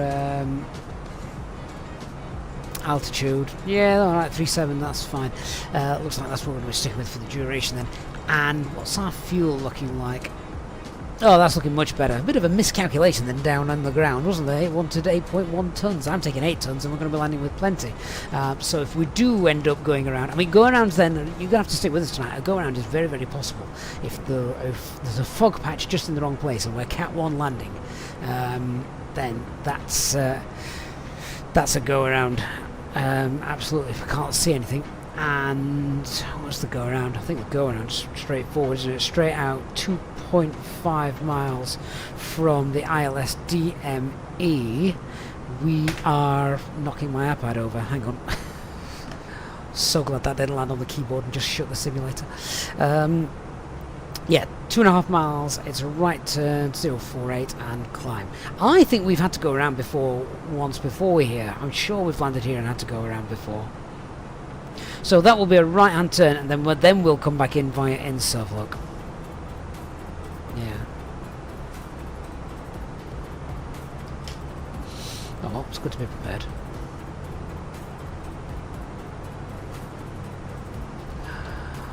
All good fun and games.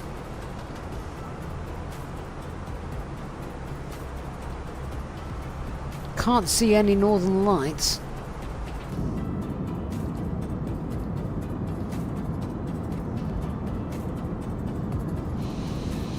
Might turn the cabin lights off. See if we can see it.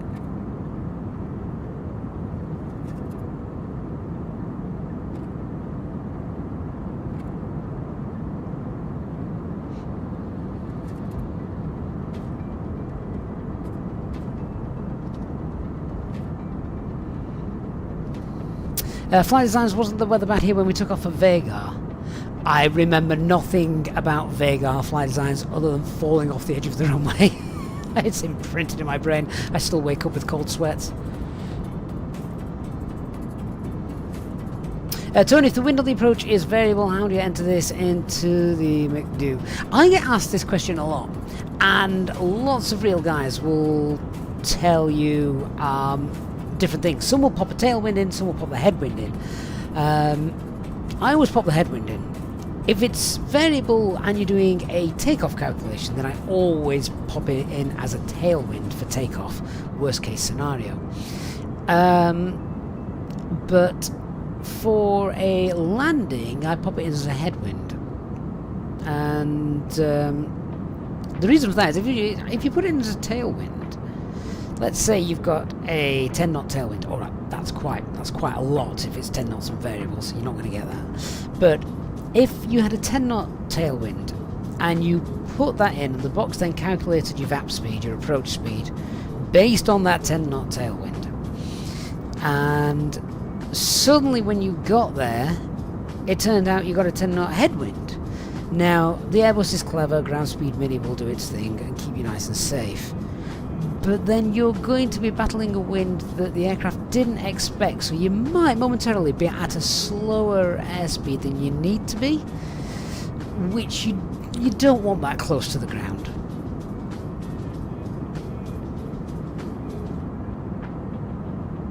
So that's why I pop in the headwind. J-Hog says he went to Vegas last night. Oh my god. Give me Innsbruck. Have you now mastered Innsbruck and Jersey, J-Hog? They were your two notorious airports to fly to, weren't they? Charles Wing 73, good evening. Thank you for joining us. Hope you're doing well.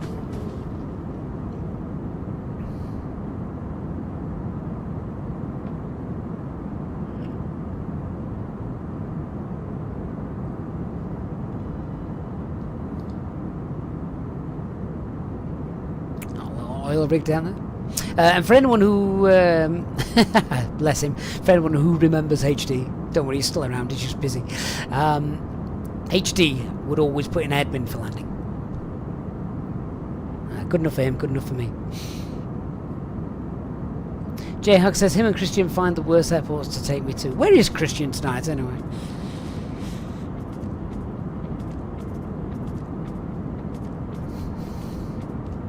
I want to see a shooting star. I want to see the Northern Lights.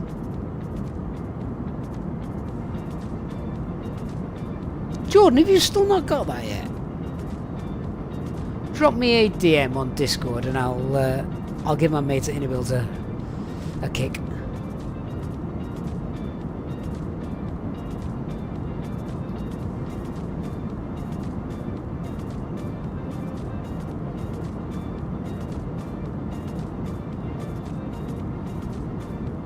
So we could have gone to Copenhagen tonight. It's vectors to Copenhagen tonight, so always lots of busy traffic and such. But I really fancied doing this new route.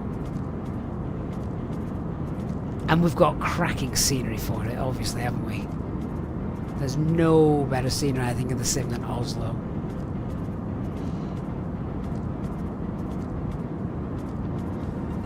J-Hog, please tell me you've not got enough money for that to actually work. Has J-Hog just redeemed a failure? Has he spelt it wrong? I didn't see that come up. I'm going to have to see if that's worked. Let me have a quick check.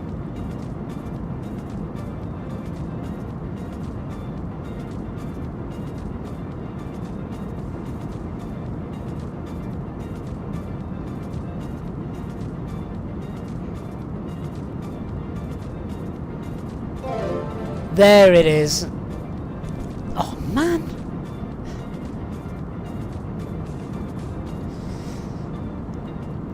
You can go off family, you know. Right. Failures. Failures, failures, failures, failures. Oh, should we just fail the air conditioning? Right, I've got to remember how I actually redeem a failure. Do I still have to do it in the box? I honestly can't remember.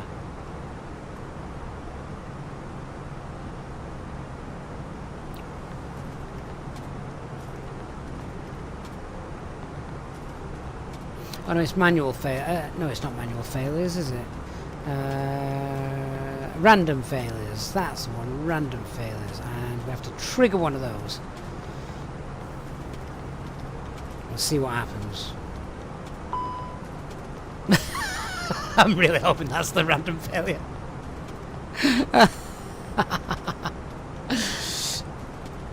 Cancel master caution. Disregard.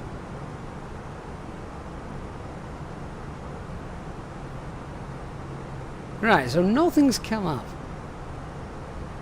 We can disregard that, we know that.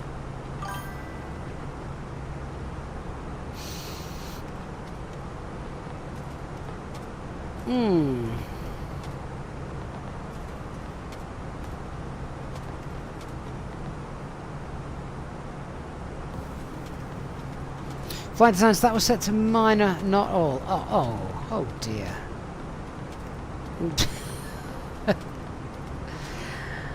I'm not sure anything's actually failed. I mean, the problem with this now is it could be something that happens when we arrive. A flap jam, a gear issue. Take it 2-3. Good evening, mate. That's the kind of thing that makes me nervous because I don't know what could happen on our journey now.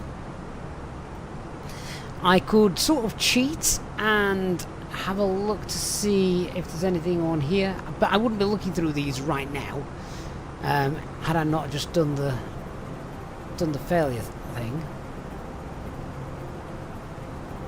There's nothing there that springs to mind. Go on then, I will do another for you. Oh, hang on, wrong button.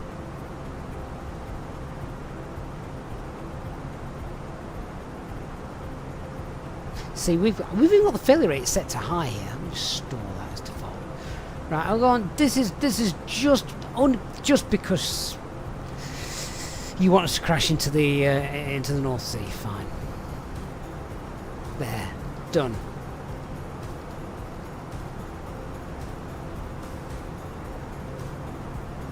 And that is how good the Airbus is.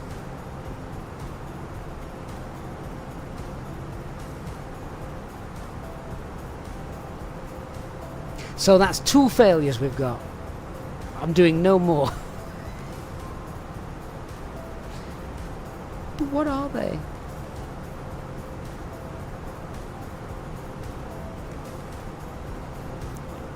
Andy Boyce, good evening.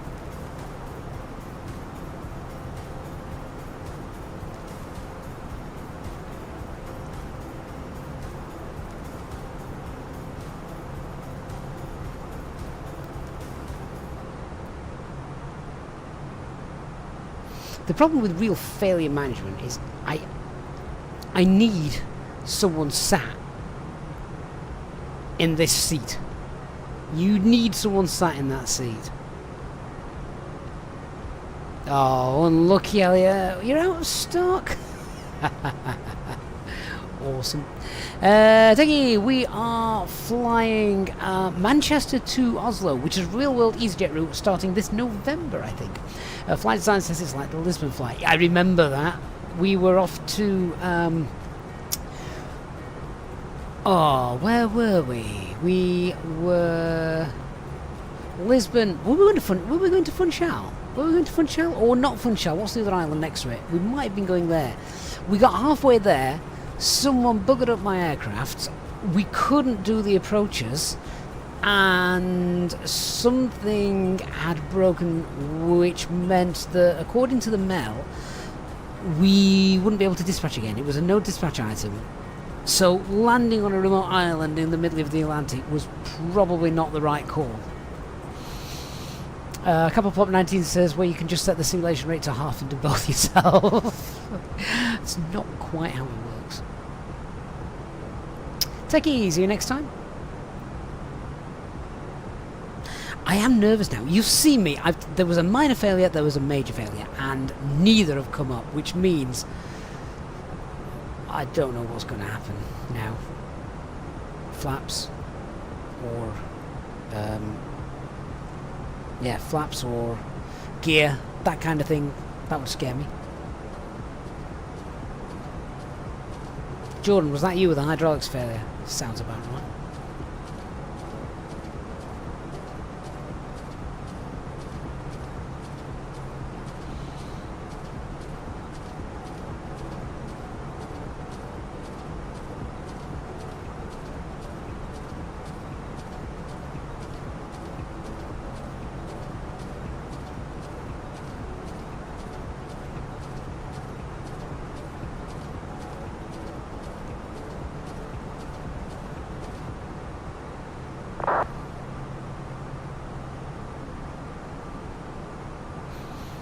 Did the APU break as well?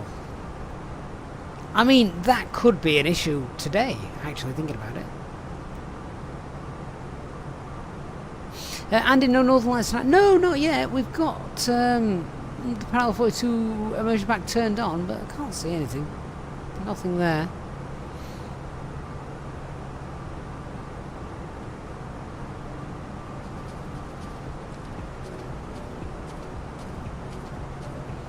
Lulu says flap asymmetry at night in marginal LVP conditions sounds terrifyingly fun. Yeah, in a sim. Oh, flat and slap jams, they're an absolute pain. In fact, they're not as bad now because the eCam tells you the eCam basically tells you what you're doing with your VAP speed. You've got to remember certain things as well, like I think you always you land flaps, depending on what's jammed, you land flaps 3, but even with flaps 3 you pop the lever. In fact, I mean that would be terrifying because none of this is working. So flaps 3, you land I think flaps full just so that the aircraft sees the lever down here, because the GP the ground proximity warning system, that looks at where this is rather than where they actually are, so that when you're landing, to avoid the call like too low flaps, so you don't get that call, you pop this at 3 regardless, and then you have to do a landing distance calculation with the faults as well. So I mean that is just an absolute pain. That's when you need 2 guys. One to fly, one to shoot the problem.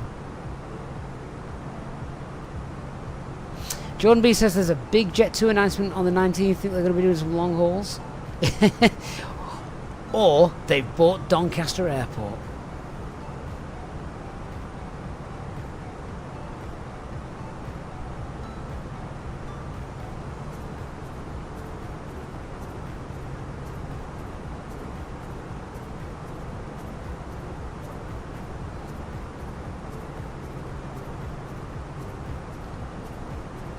Tell you what we haven't done. We haven't done a fuel check. We could be just spewing fuel all over the North Sea and I wouldn't have noticed.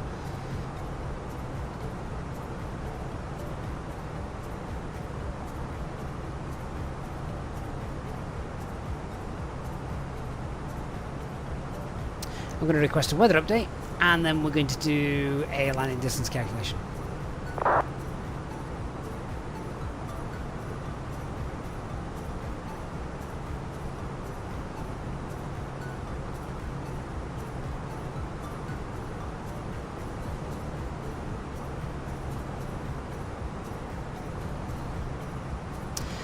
So what's currently happening now? Winds 320 at 3. Ooh, visibility has dropped to 900. We're landing on 01 right, aren't we? So that's 700. Fog. Vertical visibility is 200 and tempo is now 500. That is below Cat 1. I reckon we're auto landing. I reckon someone's going to have broken my someone's going to have broken my auto land capability. So 1027.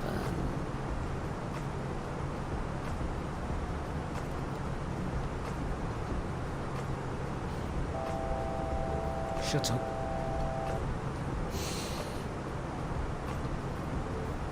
Right, so I'm thinking auto land is the way to go.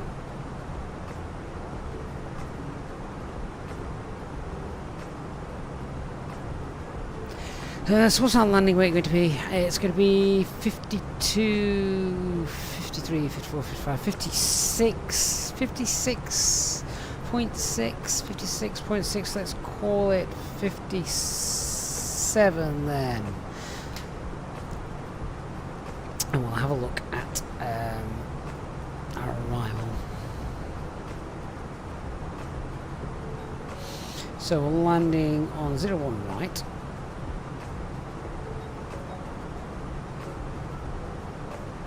It's not raining, so it is dry.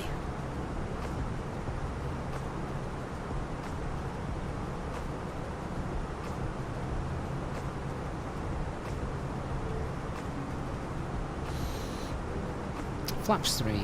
Yeah, flaps 3 is good.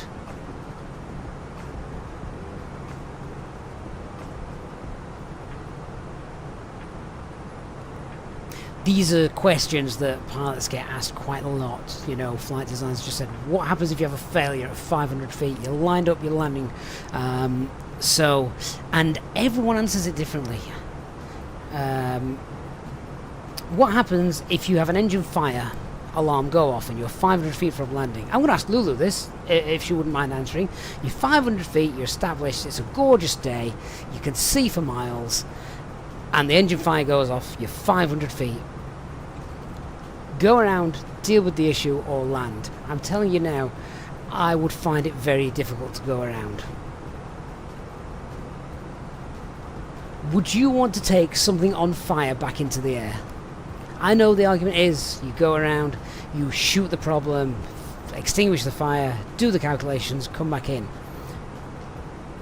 But you are 30 seconds from safety, and there's fire trucks on the ground. There's nothing at 4,000 feet.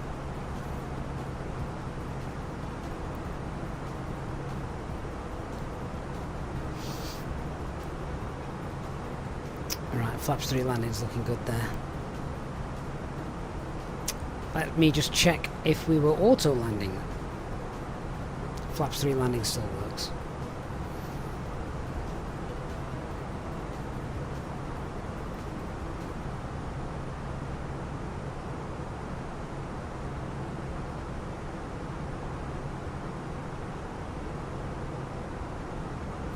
So, just out of interest, let's say that we do have a flap issue. So, flaps and slats system, you can see down, this is a great thing about the Fenix landing, so very much like real life. Slats and flaps. Let's say we had a flap fault. So, we are, let's say we get slats 2, and we are less than flaps 3. Which is this one here. So, max manual applied due to failure correction. So yeah, obviously you can land, that's fine.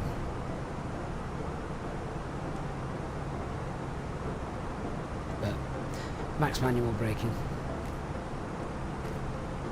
Turn that off.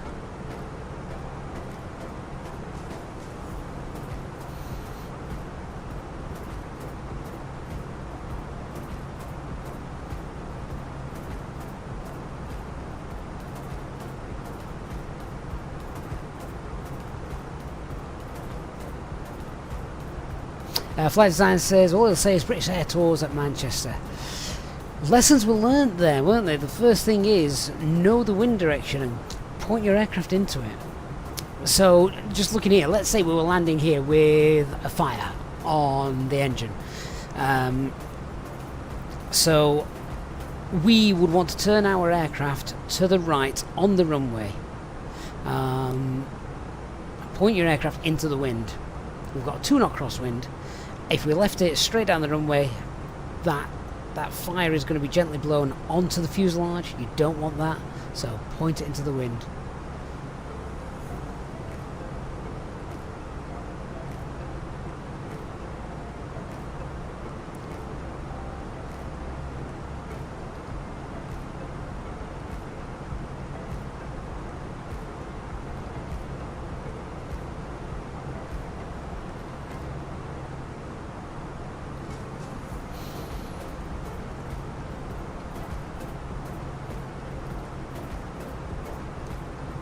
So I think we're going to be planning for an auto land in LVP conditions. So then, let's start setting this up.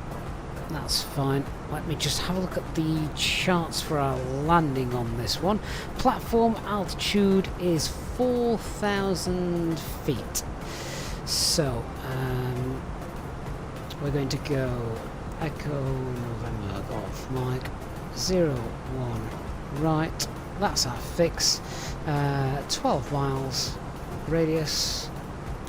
That's where we'll intercept the platform altitude of 4,000 feet. Radar chain is already in. Prog page, Echo November, Golf, Mike, 01 right.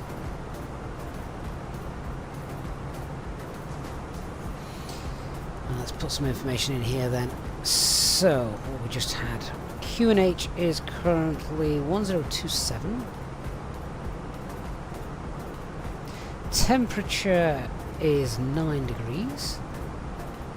The wind is 320 at 3.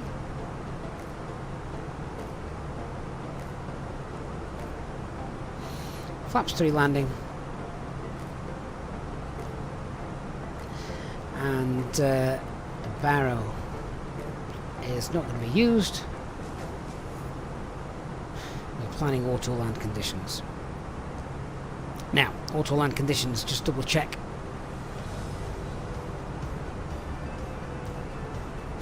So, minimums, we've got no minimums. As long as the runway visual range is more than 75 meters, which it is. And then that's fine.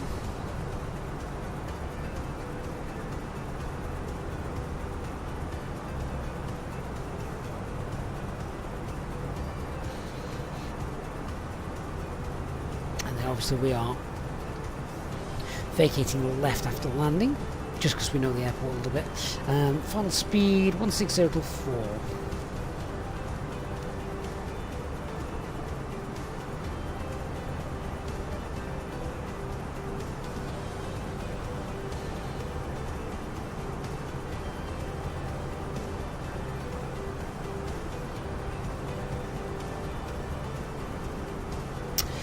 Matt, sorry if you missed this earlier in the screen, but you can now print to a physical hardware printer. Yes, yes you can. Carol, when do you turn on the anti-ice at night since you can't see visible moisture? Yes you can. So you will know when you're flying through clouds because the strobe lights will be illuminating you. Yeah, all the way around it, you will see it. So you know when you're flying through visible moisture. The stars disappear. For one thing, so yeah, it's and on descent, if you've got landing lights on, then it becomes very, very easy.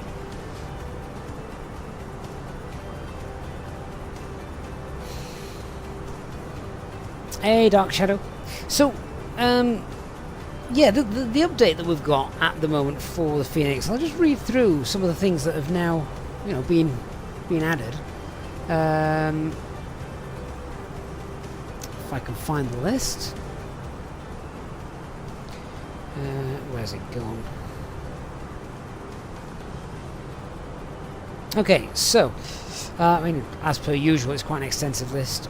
So yeah, they have added support for physical ACAR printers, including separate autopilot print options for the ACARs and Telex. Also added support for say intentions ACARs. We probably need to have a look at that. We've not done that for a while. So that's been done. Added ambient light sensors to the display units, etc. Modified how the retard call is triggered. Improved sensitivity of the centerline bumps. Improved logging around Hoppy's network. Improved the A319 VNAV performance. So we'll see how that works this evening. Improved the Phoenix hooking in at the start. Fixed alphanumeric only aircraft registrations not showing on the placard. Fixed the 8.33 kilohertz spacings, so you can now select all the frequencies you need. Fixed the placement of the H in chrono. Oh, was it? I hadn't noticed. It must not have been in the right place. Fixed a typo in the LG CIU failures. Let's hope that doesn't work. Fixed various potential crashes throughout the systems. Fixed payload issues, fixed the don't sync GPWS call out not being played. Well, that's not going to be played today, mine's not working. Fixed bug when descent segment initial altitude is above the ceiling. Fixed aircraft payload stations being reset. Fixed some aircar printers not showing. Added hubcaps to the A320, wonder if they're shiny. Added the A319 high density configuration, aka Easyjet. Reduced VRAM usage in the interior, so that means performance might be a little bit better. general sound fixes and improvements. So yeah, there's quite a lot of stuff being added for what they deem as a minor update. There is more. Full details, of course, on excuse me. Full details, of course, on the Fenix app. But yeah.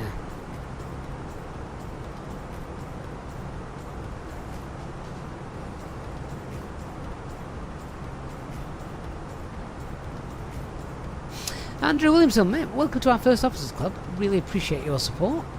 So air traffic number 598 is approximately 95 miles southwest of Adobe. We're descending now on the Adobe Lima arrival for ILS 01 right at gunpoint. Right, well, that little comms there is probably a little bit of a kick up the backside to say it's time for our approach brief. So let's have a look at the charts and crack on with that. So we know the weather is showing current visibility is 500 meters, which is below Cat 1. So we are opting for the auto land. We are coming in on the Adobe 3 Lima, so 3 Lima arrival. Coming in, and once we're at top of descent, we'll obviously get down, and we're going to be heading basically to flight level 100 here by Golf Mike 402. There's a max speed there of 220 knots, so we'll see what's about at that point. Then all we're going to do is make sure we're still above 5,000 feet at Valpo. Then from Valpo, just be aware as we're coming down, we're obviously descending. There's quite some terrain there, as you can see, over to the west of the airport. So ground proximity is not working. Got to keep remembering that is a really big threat for us tonight.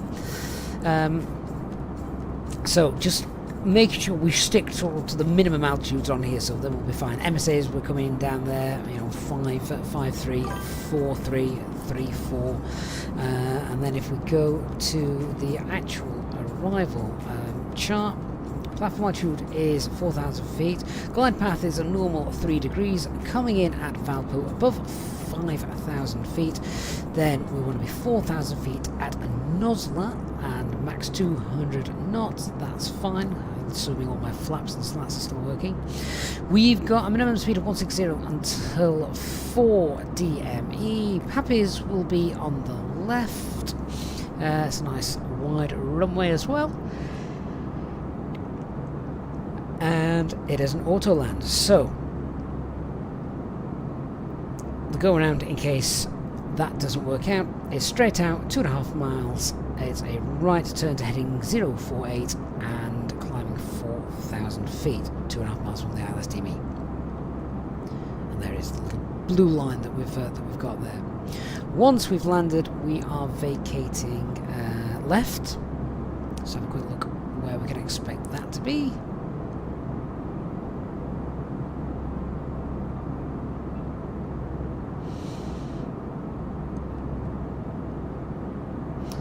Yeah, vacate, probably I'm looking Bravo 5, Bravo 6. Bravo 6 would be good. And then I have no idea where Easyjet are going to park when they start operations here, so we'll just take up anywhere on the apron. Alright, so threats then to be aware of. We've got the terrain beneath us, we've got no GPWS system working, we've got an auto land planned because of the weather. So how are we going to fly the auto land? What we're going to be looking for? What we're going to be doing? Well, the first thing is to make sure that the aircraft is capable of the auto land, which at the moment it is. Is the pilot capable of the auto land? Oh God, yes. I quite let the aircraft do it. In real life, you just need to be certified, of course, which pilots will be. Then what we're going to be looking for? So we're going to be making sure we carefully monitor all the FMAs, make sure we see the FMAs that we want to see, that we've got the land shown, we've got the flare shown, we've got the rollout shown. When we hear the retard call out, that's when we close the thrust levers, pop them to idle, not before. and yeah, so that's basically what we're looking for the Autoland and how that's going to be flown. I don't think we've got any air traffic control around either, have we? So no, we're on our own tonight.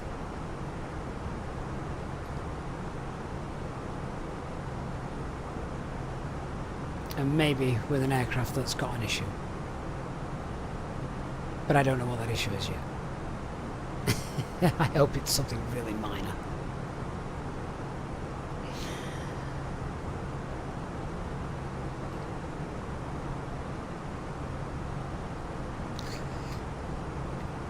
Have I predicted a flaps 3 landing? Oh, flaps 3, yeah. August to start beyond ATC for some ATC. We could have done actually, I never thought of that, but never mind. Gray says, back on board, was here for takeoff, but I had to pop out. Yeah, pop out at 37,000 feet, and I'm back now. Good idea. Hey Dark Shadow says, loves the video. They're explaining something you didn't know before. You haven't learned how to fly with the Fenix with the most important features. I'd like to think the thing with A-cars would be cool if you had an onboard printer, but as it is now, it's pretty good. I know, everyone, remember when the fly-by-wire brought out their printer and somehow got this printing out? I mean, I still think that is amazing.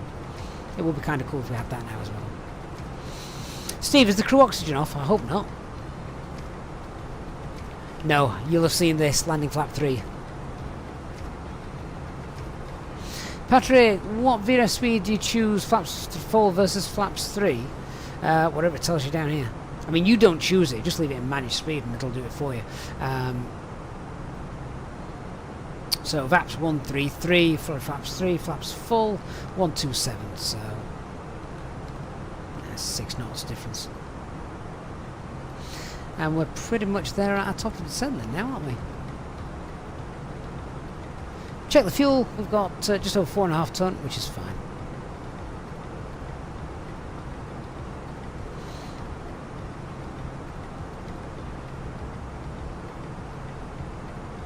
Organ says we still can auto detect. We could, Organ, but the thing is, I would never fly with beyond ATC controlling me into an airport. I want to be on Unicom and I want to listen to other people because it's not fair otherwise. So it would have been okay in the cruise, but we are literally about to start our descent. So let's head down. So speed descent and 180 blue, down we go.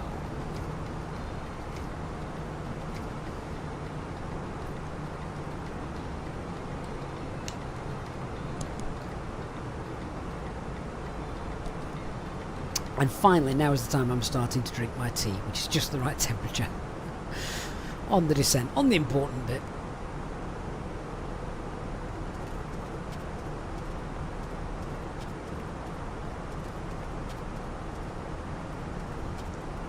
Carl, any idea why the Fenix engines sound really quiet on the flight deck but loud outside? I mean, they do in real life because pilots wear the noise cancelling headphones. If you had to listen to that noise for however many hours a day that you're working, that would be awful. It's bad enough as a passenger.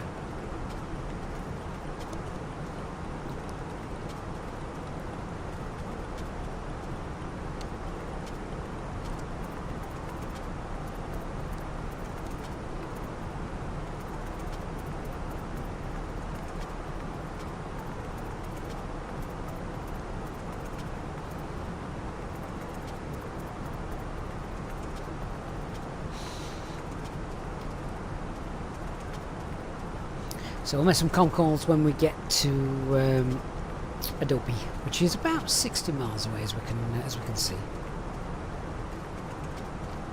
I am gutted there's no northern lights. I honestly thought we'd see some tonight. Did anyone scan the barcode just to see if there was any there?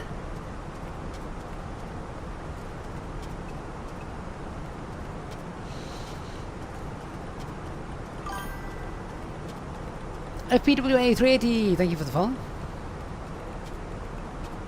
Steve, do I monitor the VATSIM aircraft during flight? I don't know. I just I listen to the radios and I use my what do you call it? TCAS.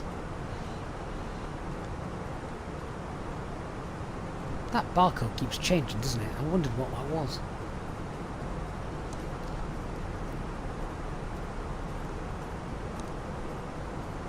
I'm going to have to scan it now and see what it says.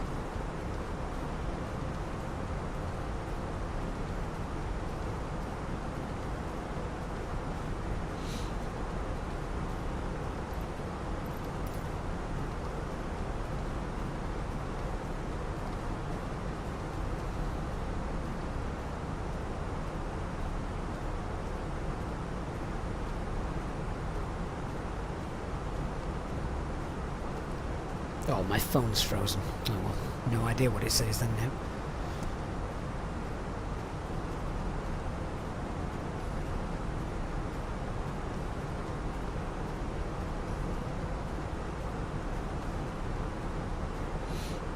now. Jordan says northern Sweden. So is that where, if we were in northern Sweden, we'd be able to see it? Fair enough.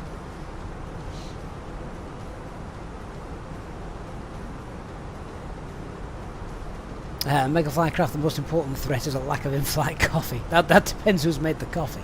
Dark Shadow, do you know the Waypoint game? It's like Wordle, but with waypoints in Germany. who on earth has created that? FPW880 says, been watching on YouTube for a while, thought I'd come over to Twitch today. I lurk in the back of the streams.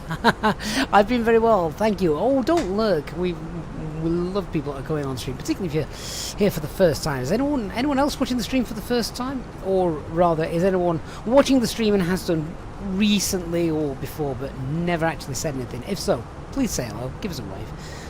Love new guys coming in.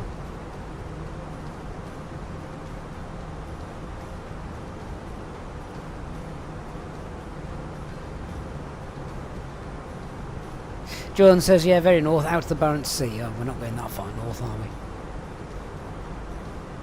71 Nurse, hi mate. Lost Engineering, thank you for the follow. Right, so apparently the VNAV is one of the updates in the A319 that has that's been updated today, so we'll see how it works. Doesn't look to be doing too bad actually. In fact, it's bang on at the minute. JR, go away.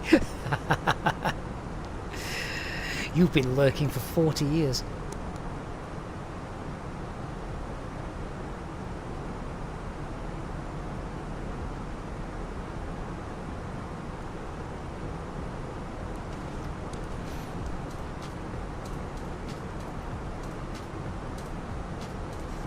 Dark Shadow, can I try around in waypoints? I would be awful. I know no waypoints in Germany. Maybe in the UK I'd have a bit of a chance.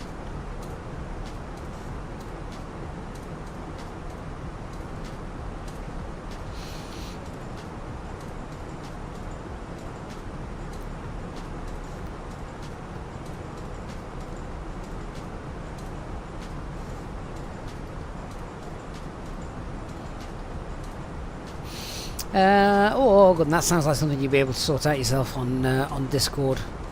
Just reactivate it.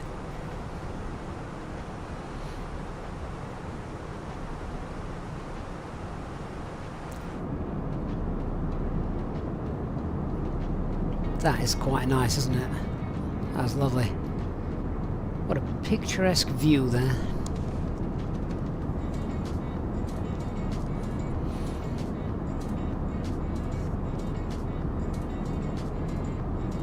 Definitely one of the most scenic countries in the world to fly over.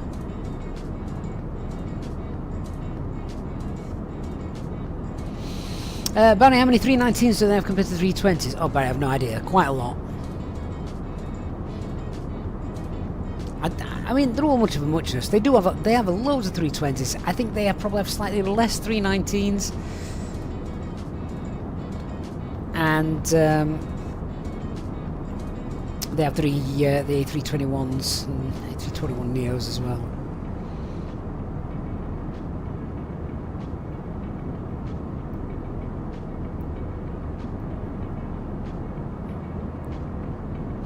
Our organ, the bot is obviously will read whatever role you've got and then it applies that to whatever you've got in our Discord server. So members lounge should still be is accessible to first officers.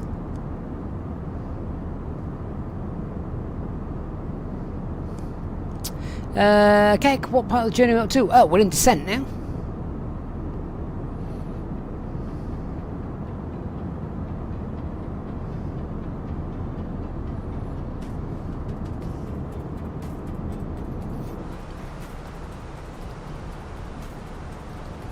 Looks like we're struggling to keep up with the VNAV there, so I'm going to pull open descent. I'm just going to wind the speed up, and we'll catch that back up. We're not a million miles away.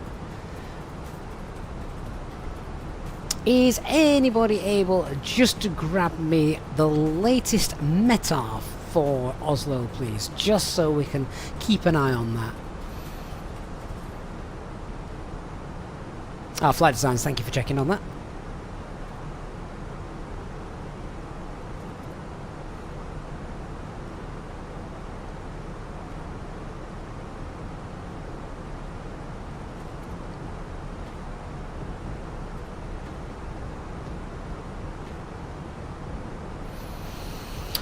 Speed descent and 180 blue. So yeah, we'll keep on that profile quite nicely.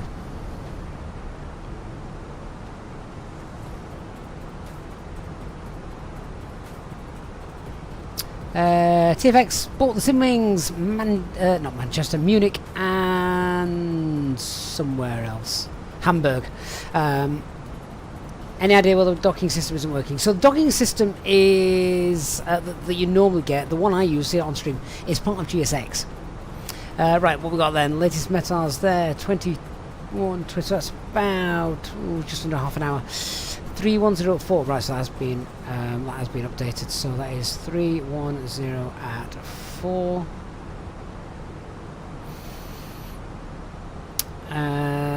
Runway okay, so runway 19 right is 1,000 meters.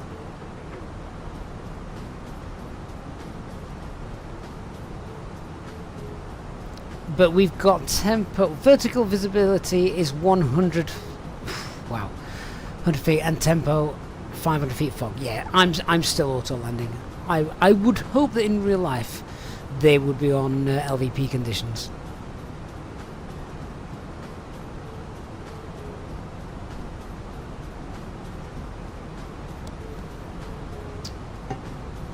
Alright, let's keep that descent going down then. Flight level 100. And descent. Little flick there into mode revision, but we popped it back into managed descent mode. That's fine.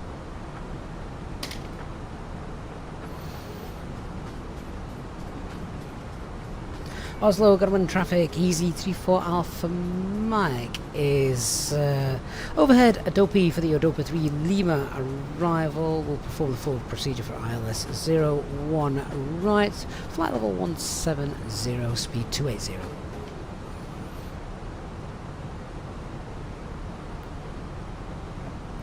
Ah, J-Hog, as my grandma used to say, I'll cross that bridge when I get to it. If I get to it. It could just be the APU's knackered.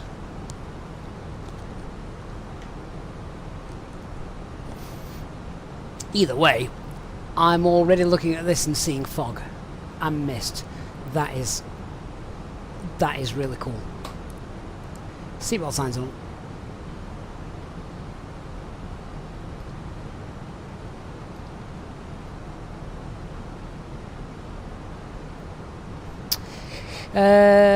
Seminus, do I think it's worth getting some effects in the GSX Pro close to the 24 release? Feels like some of that stuff might be implemented. Honestly now, it's getting to that time where I bet those that make a living selling add-ons for Flight Simulator are probably going to have a hard couple of months, because I think people will be steering clear a little bit. Maybe not so much for some of the add-on airports, because they will or should all work. Same with the aircraft, they should all work in the new version of Microsoft Flight Simulator. But things like GSX, I wouldn't get GSX right now. Honestly, I wouldn't. We've seen passengers walking in in the previews already, so I think GSXs may become obsolete. SimFX, again, I can't comment on that. I've not seen anything in the sim, but then again, any sim that's got tornadoes in it, I'd like to think we can have some wingtip vortices, you know? I guess it's going to be one of those, we're just going to have to wait and see. Right, so we're obviously on our way down. I will just give another shout out reminder. Remember, speaking of add-ons and such, if you want to do my new scenery or anything like that, then check out the Contrail store, discount code down below, get yourself 10% off. And if you're purchasing new amazing scenery from Innobuilds or some of their aircraft as well, which are absolutely stunning, then link in the description down below, and you can also support the channel as you grab yourself some new add-ons and places to fly to. So yeah, also hit the like button if you haven't done so already. Cheers guys. Right, let's land. I say let's land, let's let the aircraft land.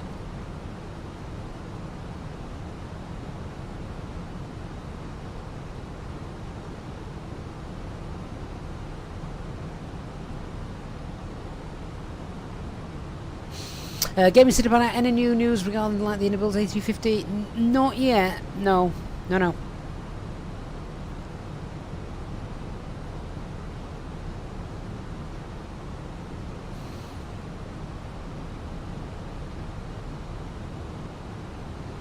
So we're aiming for level 100 here, which is as per the charts, that's just there.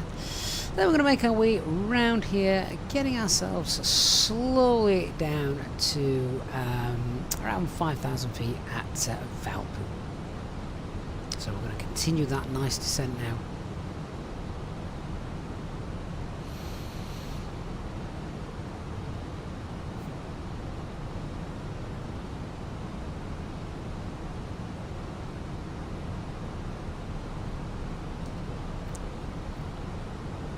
So we've got 100 magenta.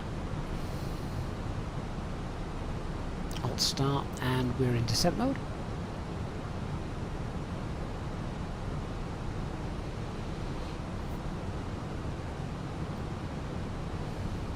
Look at the fog. This is exactly what's been being predicted.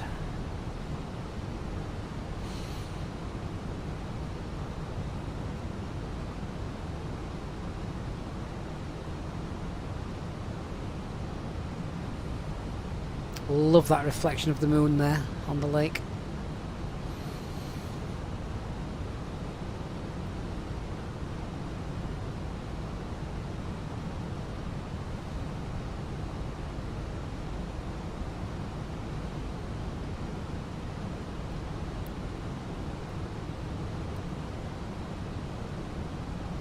So this is now part of the SID. We maintain 10,000 feet, or flight level 100 as it is, from here all the way around there. I mean, by the letter of the law, we should also be max 220 knots, but there's no other traffic around. Well, there is, but high speed is approved. Now, 455 will get down to the altitude we require. So we're not below 10,000 feet, speed's 280. We'll start slowing down in a minute, and we'll actually exceed that speed limit. We're not going down below it. So got on area traffic, speedbird 598, descending now 5,000 feet, inbound for cruise speed 180 knots. And we're going to start reducing speed as well as here to keep that separation. It's about 10 miles ahead of us, which is fine. So the speed's now 250. So Oscar November Echo is identified.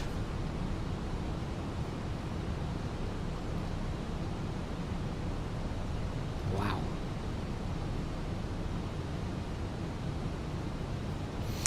Gaming City, I've got loads of hardware. I've got the Airbus Captain's Pack that I use. I've got a mini overhead, and I've also got the amazing Wingflex FCU, which is just awesome.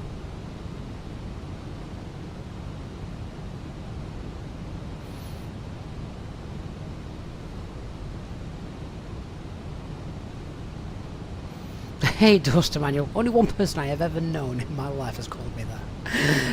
Right, let's do the approach checklist. So RF QNH is going to be 1027. Oh, this is why don't like the new SOPs of where we do the approach checklist. But the QNH is 1027. I'll pop this on the standard. I've done that there. The seatbelt signs are on. Minimums, I'm going to use ultra brake low. Minimums are no, of course, no decision height for our auto land, and EFPS is stowed.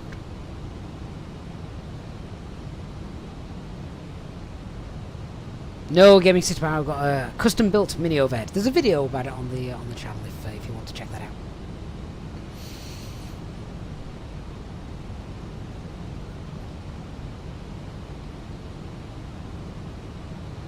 So yeah, these fog patches looking really good. It's going to be interesting to see what happens as we come in, whereabouts they're going to roll over the airport. Okay, push manage speed and we'll start slowing the jet down.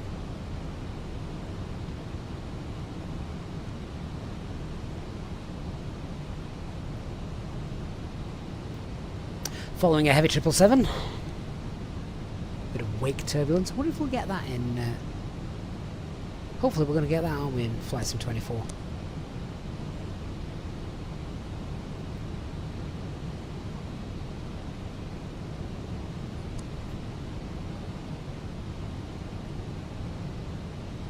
Dorster Manual, do I find the 319 better than the 20? I don't find any better than the other. I honestly, I don't. I really don't. I just think they're all superb.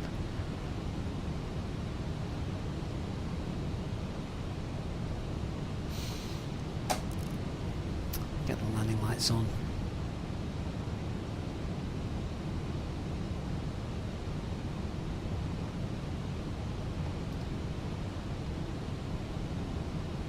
And we're following this guy. Now he's a 777, so he needs to start slowing down sooner rather than later, which means I'm probably going to have to start slowing down sooner rather than later, because we have just caught him up a bit. He's about 7.5 miles ahead of us now. He was 10 miles a few moments ago, so we've just caught him up a little bit.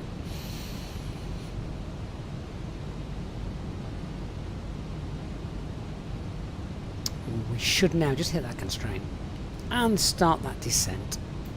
So let's go, thrust idle, open descent, and local pressure 1027 is set. Down we go.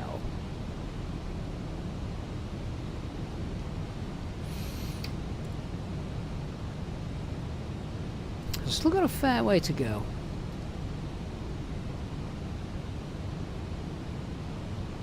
Barry, do I still fly the fly-by-wire? Is that a thing? It is still a thing. I'm sure it's still a very good thing, but I'm always pulled towards the Fenix because of its extra realisms that it has.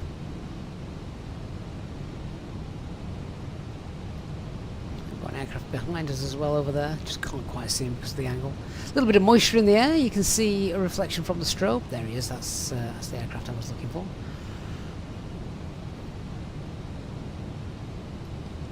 So 4,000 feet. Looks like we're going to be leveling off around here. That's fine. I wanted 4,000 here. Then we can pick up the localizer and the glide slope simultaneously. It does look to be getting a bit thicker down there as well, isn't it? And with that, anti-ice will be coming on. Temperature was 9 degrees a bit ago. I'm sure it won't have gone off. Dark Shadow, what does no DH mean on the private flight display? No DH means no decision height, i.e. we are auto landing today.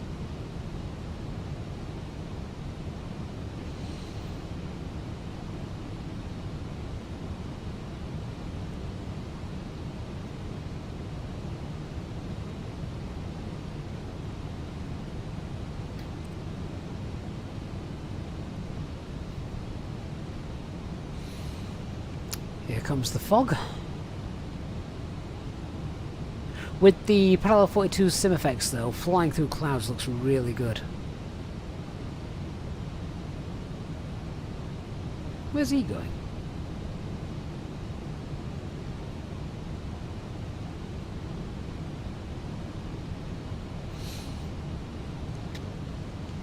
Speedbird on final for Oslo. Just confirm your current speed, please.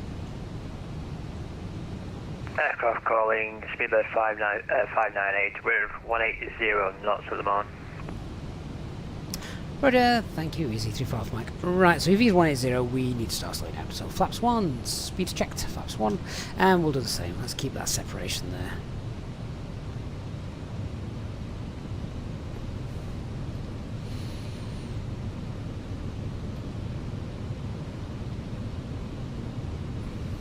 Looks like it's just come off route a little bit from Valpo to pick up the ILS maybe a tad earlier. What do they want? Hello. Hi, Captain. The cabin is now secure for landing. Lovely, thank you. Easy 34 Mike, to Speedbird 598. Just to give you a heads up, we are picking up quite a bit of ice here. Thank you, Easy 34 Mike. Well, you know, we have auto anti-ice on these aircraft. Right, I don't want to end up cutting inside him because I'm going to end up doing a nick if I'm not careful.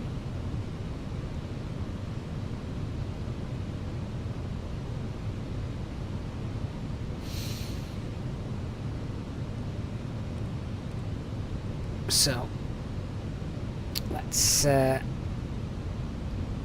fly heading 070. Got a bit of a tailwind as well.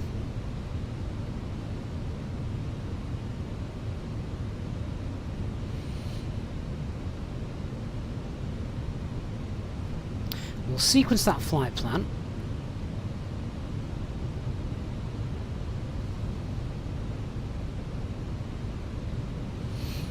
That's the extended runway centerline, so insert that, just pull heading again, just confirm we're in open descent on heading mode, down we go.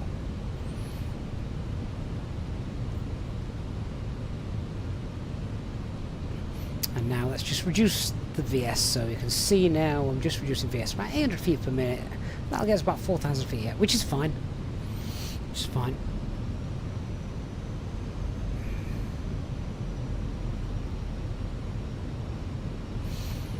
Oh, Lulu does the 777 as well. Excellent. I don't think of Boeing doing stuff like that. Hey, fly guy. Andy says wake turbulence has been confirmed for 2024. Excellent.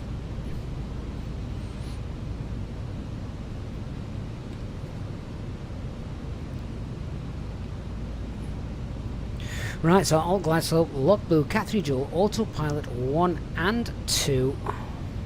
60 miles out. Speed's 180. And as per the charts, just to confirm, we need a minimum of, I think it's 160 till 4 DME. Yes, 160 till 4.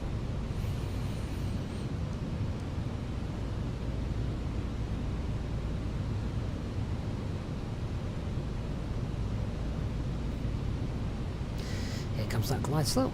It's a bit of a 5-knot tailwind at the moment. Lost engineering, I don't use Volanta, no.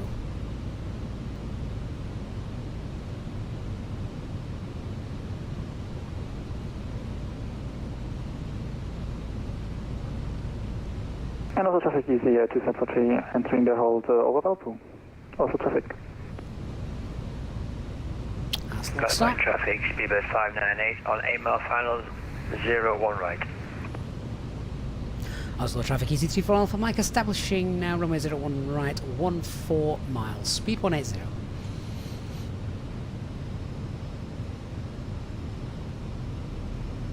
So as that glide slope now starts to come down, we'll pull flaps 2 just to meet it. Although in the 319 you don't get the same lift that you do in the 320.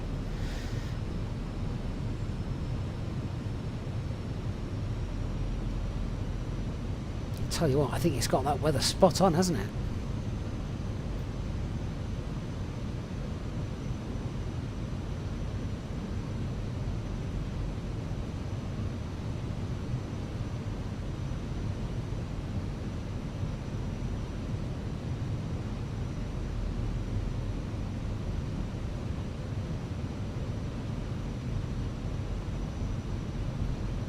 $12 miles. So now we are essentially passengers and we are monitoring for this auto land coming up.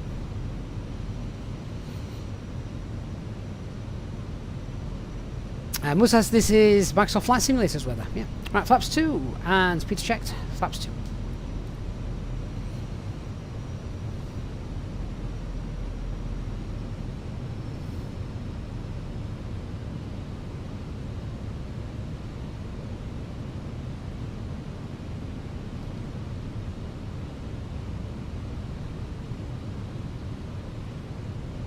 This could be rather epic.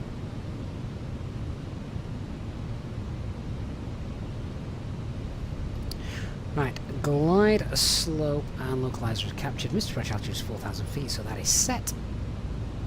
Got him on air traffic, Speedbird 598, aircraft on off finals. I am 2 miles and I'm in pitch darkness, unable to see any runway. Just a heads up. Roger, thanks for that. God bless Autoland. Right, reduce the speed now 160. Just to keep that separation as well. We need to maintain 160 to 4. Let's get the gear down.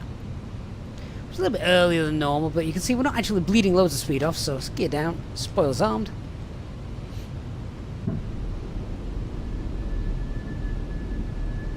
And flaps 3. Speed's checked. And let's run our landing checklist, then we can concentrate on this auto land. So, cabin is secured for landing. Go around altitude is 4,000 feet. Set ECAM memo has got landing no blue. That'll come up at 25. Just keep an eye on that. Waiting for it.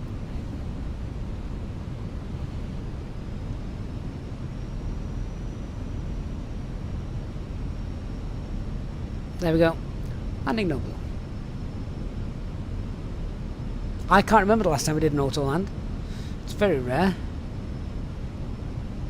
But now look what SimFX does. This is where SimFX is great. Look at that. You don't get this flying through cloud effect.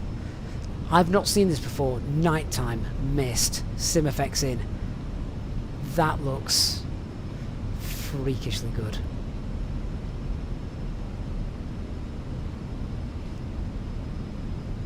That is something else. That is really cool.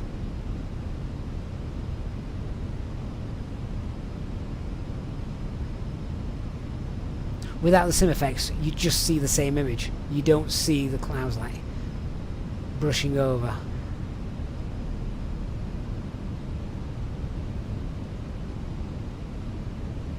Even Lulu's impressed. Right, what are we at? Got him on traffic, Speedbird 598, vacated, 1 right. He's down. Bravo 6. Easy 3-4 off white, 2 mile final, 0 1 right.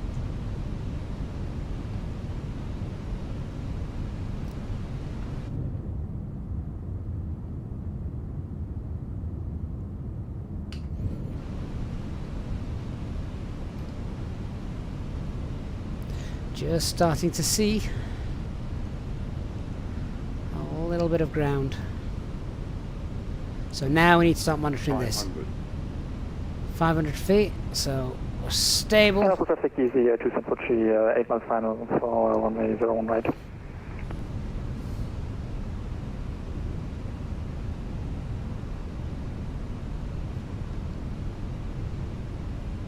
That is amazing.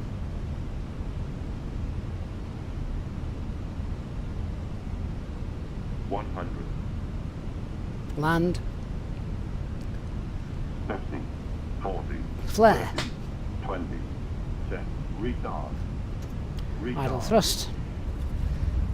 Roll out. Damn, that was good. So spoilers. Manual brakes. And decel. Look at the patches of mist that we've got. This is awesome. SimFX is just doing a really cool job here.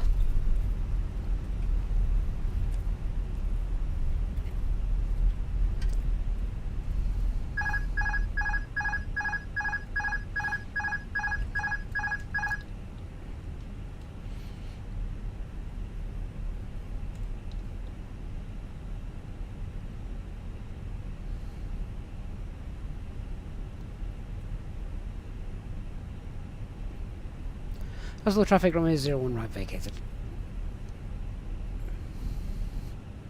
Thank you, Roger. Easyjet 273 landing warning 01 right, 2 miles ahead. Right, I've no idea where Easyjet are going to park when they get here, but yeah.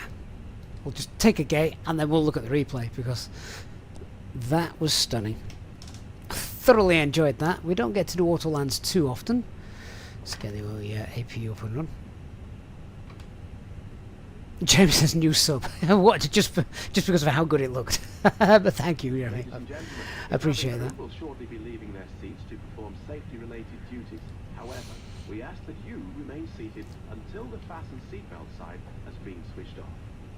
Portable electronic devices for messaging, calls, or internet access may now be used.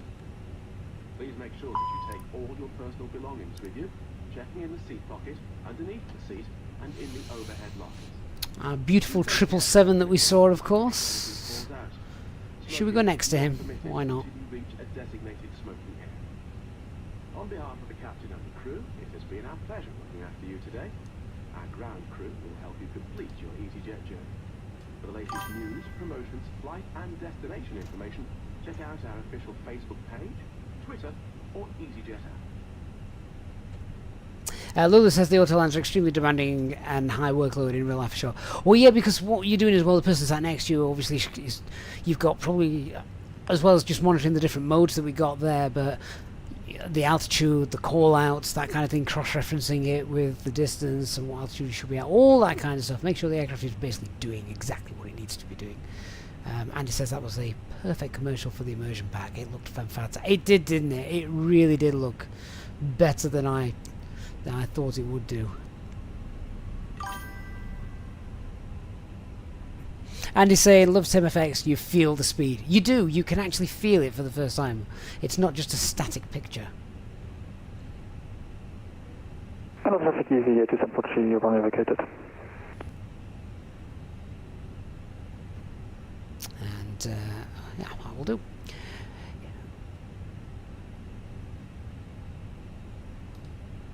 Excellent. Right, well, I definitely want to check out the replay on that because that was something else.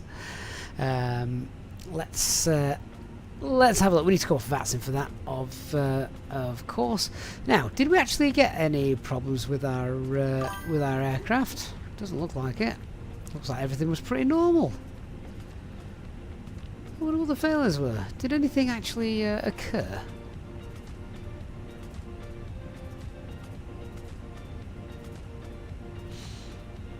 Oh, so what do we have a problem with? Center fuel pump. Oh wow, look at that. Fuel pump 1 and fuel pump 2 of the center fuel pumps stopped working. They were the two failures. We weren't flying long enough to even need it. That is brilliant. How unlucky, Jayhawk. Philip, thanks for subscribing. Captain Slabs, thank you for the follow as well. Right, I'm going to come off. I'm going to come off the VATSIM network and let's have a look at the replay, shall we?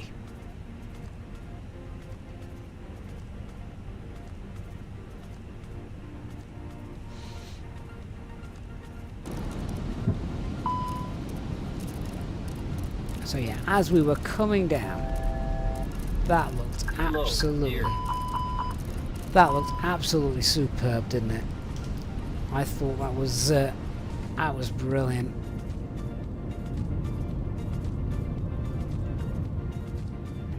Not much to see from the passenger's perspective point of view, though.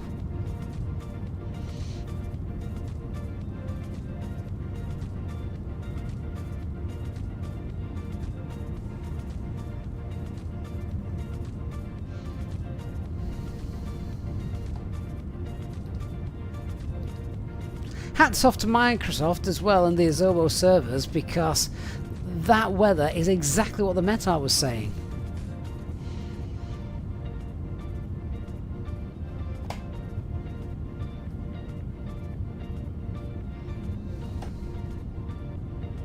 So they got it all absolutely spot on.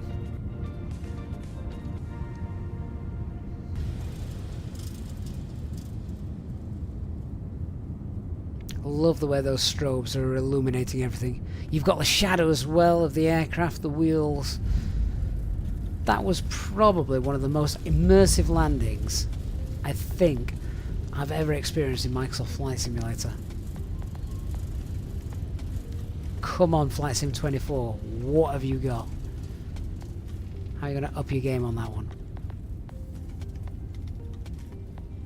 Well guys, thank you so much for joining us today. It's been a great couple of hours streaming. A bit longer than that, closer to 3. Really enjoyed that flight. I'll tell you what, the last 5 minutes of that truly made this epic. That was absolutely brilliant. Jordan B, yes, SimFX, the A320 immersion pack. If anyone wants to get it though, you can get it with a discount. Use the discount code there. You can buy it from the Contrail store, so you can get it with a discount. So make sure you do that if you are going to get it.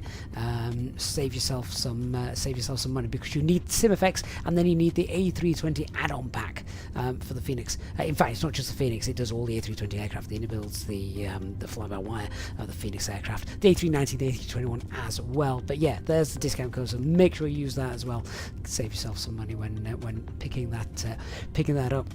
So that's it for our first stream of the week, guys. Thank you so much for joining us. Huge shout out as well to our Easyjet Simpilot channel members, as always, for your amazing and continued support.